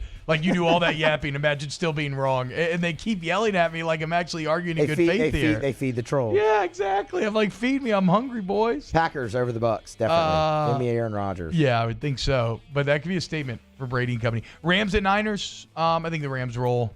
Poor Niners. Chiefs at Bills. Huge one here. Huge one. But you got to go with the Chiefs. I mean, the Bills with a Tuesday kickoff, trying to get ready for Sunday. Danny, was that a Chiefs back there? That was me. I couldn't. The computers block y'all's mouths. I couldn't tell who that was. Yeah. What do you think, Danny? You think the Chiefs roll here, or are you rolling with your guy Josh Allen? Give me the Chiefs. Yeah. It's hard to go against Josh Allen looked bad last night, guys. Okay. He did not look good. Let's pump the brake. It's one game. Musso. He looked bad. The Titans are good. That second. The Titans are very good. Okay, the Mike second Vrabel's done a hell of a job. The second interception he threw was atrocious. Well, chill out. That's like his second on the year. Okay. It was. Yeah. Okay. So sometimes stuff happens. It was one game. He looked bad though. Emil McClellan. Wow, are we blaming Danica Patrick? I know it's kind of messed up, but I'm just saying what he's been out there talking about this, right? Even if he's not saying her name. He said, I'm in a better space. Yes, he's in a better space mentally and everything. So, it's her fault. Take it up with A-Rod. Cardinals at Cowboys, last game of the slate. Hey, man, Kyler Murray and Andy Dalton. It should be more exciting than it is, given that these two teams are both kind of relevant. But it just does nothing for me. A lot of times when I read a game, I look for a tingling in my loins, and it's deader than the Dead Sea down there right now. Big game for Kyler Murray against that Cowboys defense. Give me the Cardinals. Give me Andy Dalton. I think he out to prove himself that he can be starter in the league. I got Cowboys. This is Danny, noted fan of redheads. I'm about to say this is Danny's dream right here. He's been hating on Dak all year, talking about how Andy Dalton was better. I kind of want him to go to the Saints. I would love Dak on the Saints. Are you kidding me? That's what I'm saying. You're talking about going out the post-Breeze era. Now, you're not going to be able to afford him, but you should be rooting for Andy Dalton. Okay, I see you, Dan. I like your moves you're pulling. Even though didn't Stephen Jones get out there and be like, we're committed to Dak yesterday? Wouldn't that be the most Jerry Jones move, though, ever? Oh. Is if Andy Dalton balls out for him to just pay him after not paying Dak his entire time. Don't pay Andy Dalton. That's just not going to work out for do you. it. That's not, you want you're right. to do it. You're right. I do want the Cowboys to pay Andy Dalton. I would love that. All right, there's your NFL roundup here on OTB OT. When we get back, Andrew Lopez of ESPN.com stopping by. Going to let us know if the Pels will be building a bleeping wall with Stan Van Gundy next here on OTB OT. OTB OT. Go to Hooters on game day. Remember, it is football season. Hooters is your headquarters for game day. So if you're looking for something to do on Saturday or Sunday, Thursday, Tuesday, all the days that they play game, Monday, head over to Hooters. They got all the wings, the beer, the sports, the Hooters girls, the excellent TVs, the Hooters renovation on Segan from last year. Still looks beautiful. New floors, new countertops, awesome new HDR giant HD TVs. So go check it out. But if you can't get into Hooters because space is limited right now, you can still fulfill your Hooters cravings. That's right. Download the Hooters app on your phone. Get a free appetizer when you do so. It's one of many drink and food deals that you can expect. Go to Hooters or you can go to HootersToGo.com. Order your food right there. And look, you don't have to worry about cooking for yourself. Maybe you're having a party. You're entertaining. You don't have to worry about that either. You just go to Hooters, order online, pick it up, and your stomach and your guests are satisfied. Hooters is your headquarters for football. Saints coverage, Chiefs, Cowboys, Thursday night, Sunday night, and Monday night football. From the opening kickoff to the playoffs and the Super Bowl, the NFL lives on 104.5 ESPN Baton Rouge. Hey, football fans, T-Bomb here, reminding you that Hooters is your headquarters for football. If you can't get in, they still got the Hooters girls, the TVs, the wings, the beer, everything you love about game day. But what if you're watching at your house? Maybe having some people over. You don't feel like cooking? Well, great. Hooters, they have your back. You download the Hooters app. You'll get a free app, and then you go and you pick up the food. You bring it home. Everybody loves you because you got Hooters wings, and game day, it's a match made in heaven. Download the app. Get Hooters to go. Hooters, your headquarters for football. Gulf Coast Bank & Trust is a local bank with a straightforward philosophy. It's about doing the right thing for our customers. Participating in our community with annual local fundraisers. Offering individual attention in a modern banking atmosphere with a trusted local company. Gulf Coast Bank invested in technology with a local touch, giving our customers the power to bank anywhere, anytime. We're building relationships through personal service as the bank that cares about you. Gulf Coast Bank & Trust, the bank that cares about you. This isn't just another day. It's so much more. Kelly's life was put on hold when her Ochsner primary care doctor discovered a rare blood disorder. Her doctor connected her to an Ochsner care team of cancer, heart, and kidney specialists. With multiple primary care locations around Baton Rouge, same-day appointments, and online scheduling, we're relentless about keeping you healthy. Ochsner Baton Rouge, innovating healthcare for Kelly.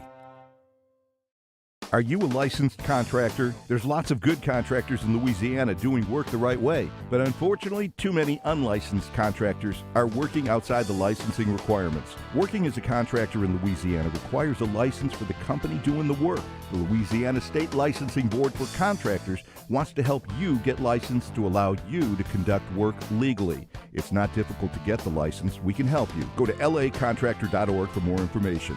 Licensed contractors, it's the law.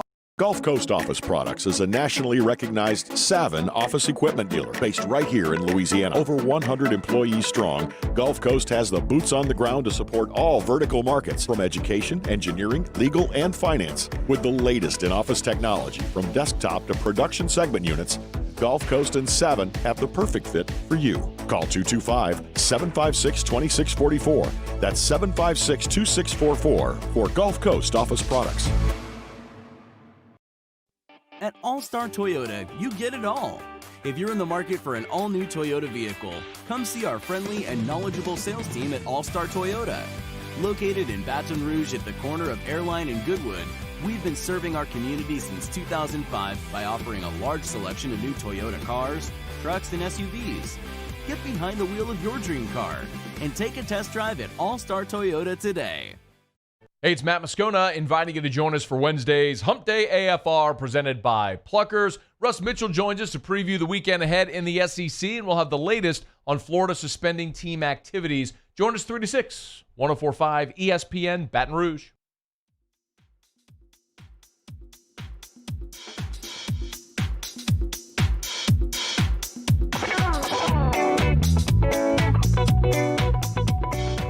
OTB, OT, with T-Bob Hebert, ESPN Baton Rouge, New Orleans, Alexandria.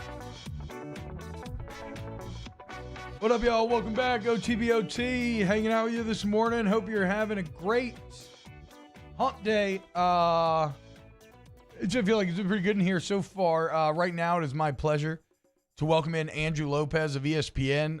He covers the Pelicans for ESPN. Check out all of his work right there on the site as I am Googling Andrew's Twitter because I don't remember it off the top of my head. Let's go ahead and welcome in. It's _Andrew_Lopez on Twitter.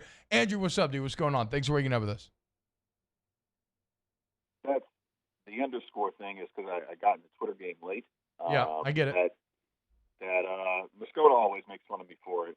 I've tried to get other Andrew Lopez's, but I'm pretty sure I'm stuck with the underscores for now. That's fine. No shame in here because you do great work and you can follow him there and you can keep up with everything that he's doing. And right now what he's doing is breaking down the Pelicans coaching search process. Andrew, we were texting a bit last night. It seems like this thing is moving pretty fast potentially. Stan Van Gundy interviewing with the Pelicans yesterday. Start our listeners here because admittedly we have not talked a lot about this since football season started. Where do the Pelicans stand right now in terms of who they're targeting for this head coaching vacancy? All right, let's start. Let's go back to Sunday. Mm-hmm. Sunday, I reported that we're going to have 3 to 4 finalists that were going to make it for the job. There was a fourth kind of up in the air. That fourth is now, I think, kind of solidified. Yesterday, Woj reports that Stan Van Gundy is in a serious candidate, is kind of how he put it. For the vacancy. That was a name that a lot of we kind of heard for a couple of weeks. Everybody was kind of waiting to see what was really happening, just to see where kind of things were with Van Gundy. Woj is calling him a formidable candidate right now for the coaching job. He also mentions that Ty Lue is going to come down and have another interview with the Pelicans. They met before, I think maybe about 2 weeks ago in Vegas, and now Ty Lue is pretty much down to the Clippers, the Rockets, and the Pelicans. There are 2 more candidates. I believe one is going to be Jason Kidd. I think the other is probably Wes Unseld Jr. As far as those things go. But I do think we're focusing on those first 2 guys, being Stan Van Gundy and Tyronn Lue. That's, I think, where we're headed. Some people don't even know if we get to the other interviews. But I think right now they're looking very, very hard at Stan Van Gundy.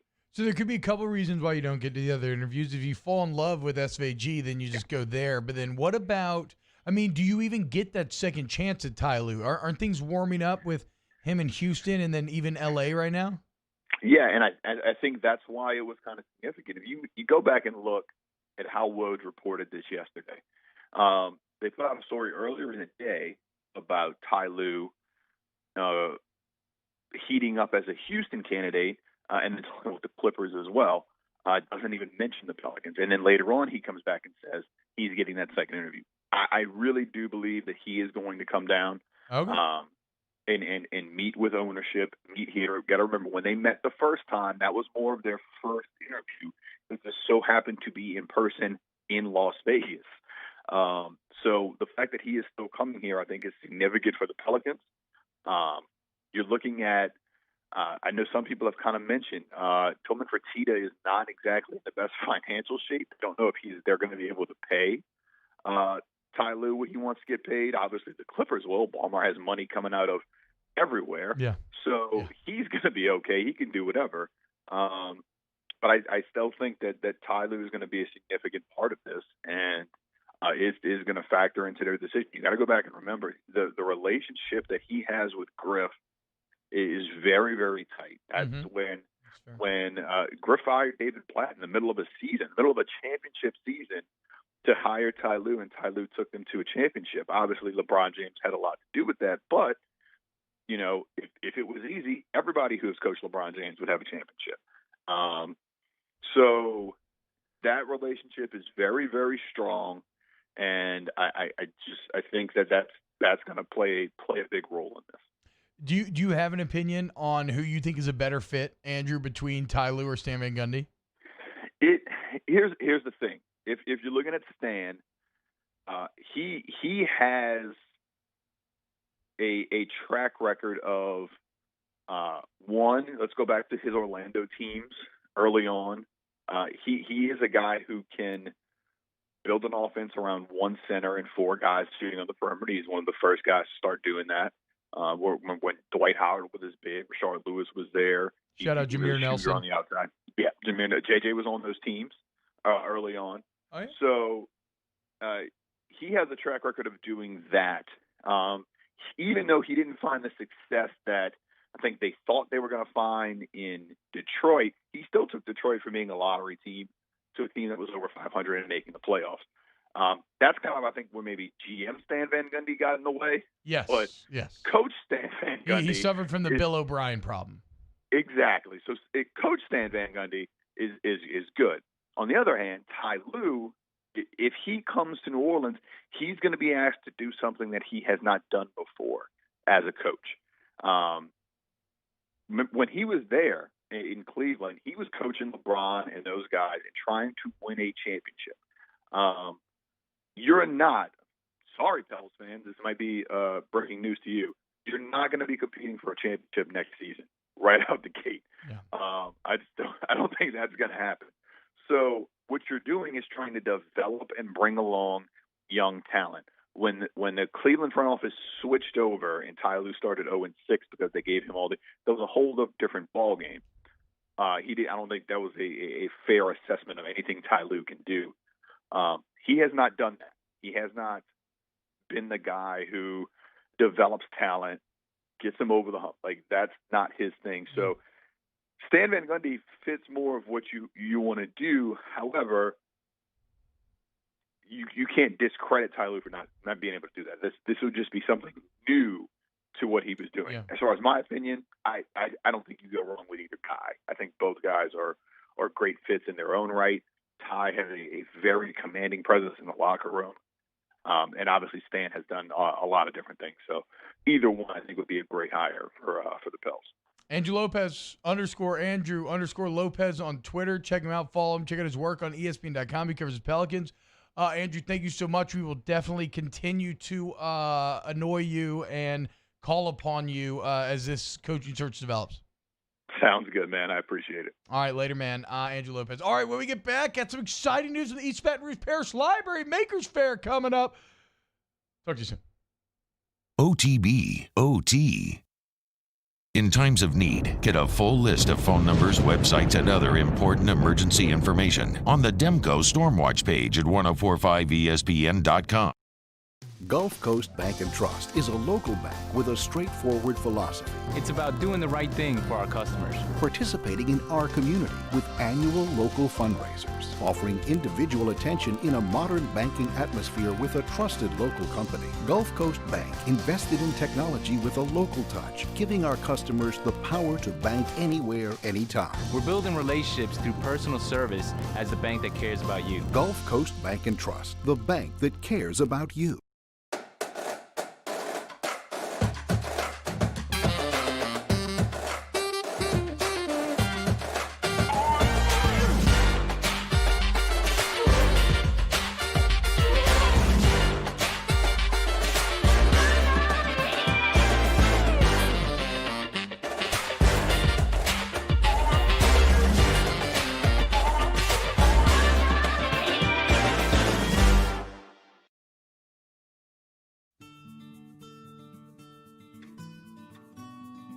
This is a house call.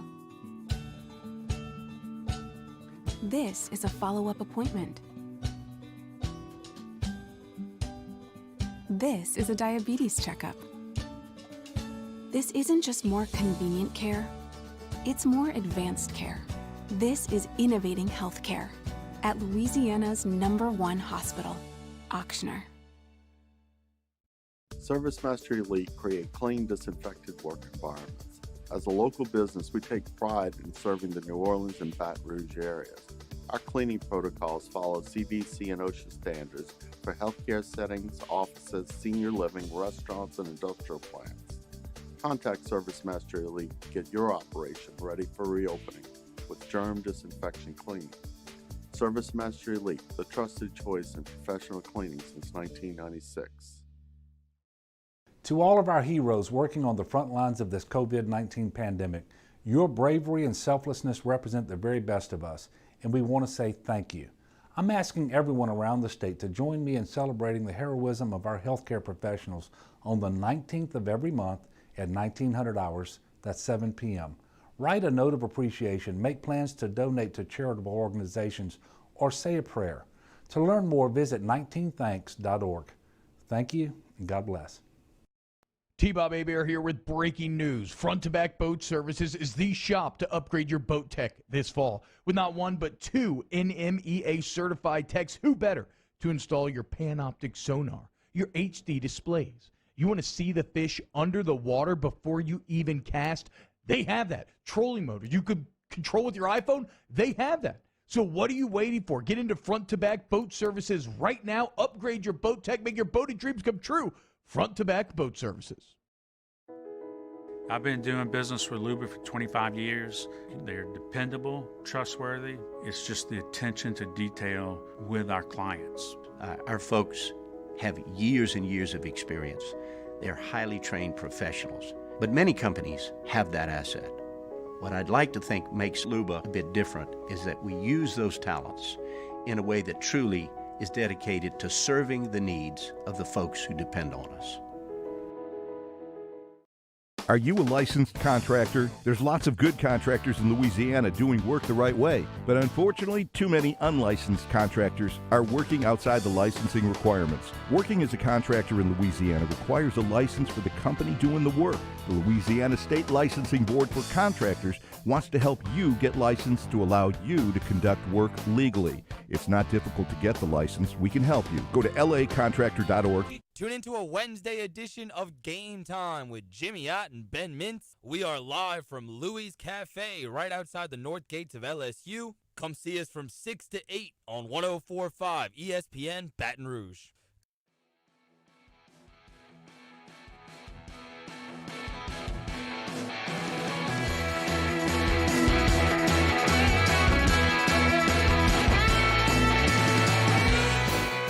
OTB, OT, with T-Bob Hebert, ESPN Baton Rouge, New Orleans, Alexandria. Hey, what's going on, y'all? Welcome back, OTB, OT. We're going to close out the show today with some people that are very close to my heart, which is the East Baton Rouge Parish Library. They are fantastic. I love the Mid-City Microcon. We had so much fun there. Doing a bunch of nerdy stuff, and it looks like it's back this week with the 7th annual Baton Rouge Mini Maker Faire. Now, this will obviously be the first virtual Mini Maker Faire. It's going to be starting Saturday, 10 a.m. to 5 p.m. Everything is going to be streamed right there on YouTube. A ton of cool stuff going to be going on. The Knock Knock Museum's doing a live build. You got live music from Ziggy and the Junkyard Band. They have the Recycled Robot Challenge. Take apart videos, science talk with Jamie Heineman, who you would recognize from Mythbusters. So really, if you like to build things, if you're interested in that, you want to get more interested in that, this Saturday, check out the East Baton Rouge Parish Library's YouTube live stream for the Mini Makers Faire. But let's bring in now Jess and David to talk about it more. What's going on, y'all? Welcome in. Hi, T-Bob. This is Jessica. And Adam. Oh, Adam, I said David. Excuse me. It's been a long day. Dude. Okay, so help me explain, or help explain to our listeners a little bit, because that was a lot of information I threw out there. Like, what exactly is the Mini Maker Faire? So the Baton Rouge Mini Maker Faire is a celebration of DIY culture. So low tech, high tech, folks that like make things out of soap, people that sew things, but also high-tech things like robotics, PPE making with 3D printing and laser cutting and things like that. So it's kind of a mix of artists and just general makers, the whole science, engineering, arts, and math, or STEAM. And you have so many different events here. I mean, there's the grab and go kits. So what are the grab and go kits? Does that mean that somebody can swing by and pick up some builds that they can do on their own at home? Absolutely. You can. So you're watching the Mini Maker Faire live, but you want to do something with your hands because you're a maker. Yeah. You can go to one of our 14 locations and pick up a grab and go kit. It's got a mini scavenger hunt where you go around to different places and you can win prizes. And all sorts of little crafts that have to that allow you to tinker from home at your own pace. For all ages, whether you're a kid or a kid at heart. So if you want more information, batonrouge.makerfaire.com is where you can go. What about this? One of the events, the do-it-yourself scavenger hunt in real life. Adam or Jessica, care to explain exactly what that means? So in the grab-and-go kits, we have a scavenger hunt, which has our little mascot, Sprocket, who's been our fantastic mascot for 7 years. Basically, you go around town, take pictures with Sprocket at all different makery-themed places, like our great friends at Front Yard Bikes, or if you go to the Bluebonnet Innovation Space or the River Center Makerspace and point at it, because it's not just open yet, but it will be soon. Nice. And so, picture with Sprocket. And so if you're out there listening, and look, man, you got kids that are into this at all, maybe you're just interested, right? But if you got children, you want to nurture that creativity, nurture that science, that engineering, that just tinkering around. The Maker Faire is for you. Again, the East Baton Rouge Parish Library's YouTube stream, 10 a.m., 5 p.m. this Saturday. Maker Faire going on all day. A ton of fascinating talks, events. I'm going to ask you about another one. What's the Recycled Robot Challenge? That sounds great.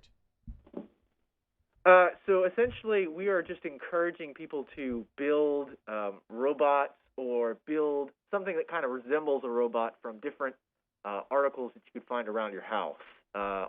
So you could honestly take like a soup can and, egg cartons or boxes of cereal or wires, and all of those different pieces can actually build something that resembles a robot. So just kind of a build at home while we build here. Yeah, and look, I mean, for all you kids out there who that might sound fun, I mean, think about this. Like, some of the most famous movie props of all time are just that. It's people taking things and creatively applying them. Like, I think the original lightsaber was like part of a flash from a camera. In episode 1, Phantom Menace, the communicator that Qui-Gon Jinn uses is actually just like, I think, an electric razor that they added some baubles to. So, like, this is where those type of journeys begin at the East Baton Rouge Parish Makers Faire this Saturday. Again, check them out on YouTube. You can go to batonrouge.makerfaire.com. We got about 30 seconds, y'all. Anything that I left out that you want to get out there? Well, this event, it highlights creative people and creative projects. We have a lot of local makers and local business folks who are going to be in our live stream. We have Dr. Wayne Newhouser in our DIY PPE panel. He helped create a lot of ventilators and different PPE wear during the height of the pandemic. Wow. We have a lot of local business folks who are makers, whether it is their hobby or that is they're all in, talking about their experiences. It's really great. So we really like to highlight our local makers here at the Maker Faire. And you'll be able to access us not only on YouTube Live, but on Facebook Live as well. Okay, absolutely love it. Thank you all so much for stopping by this morning. Adam and Jessica, thank you for real. And I cannot wait to check it out this Saturday, just because I don't know if I'll have a football game to watch. Have a good day. We'll see you tomorrow. OT. Le posso offrire un caffè? Andiamo insieme da me, non c'è. Call Mr. Electric today for electrical repairs, upgrades, and installations. $10,000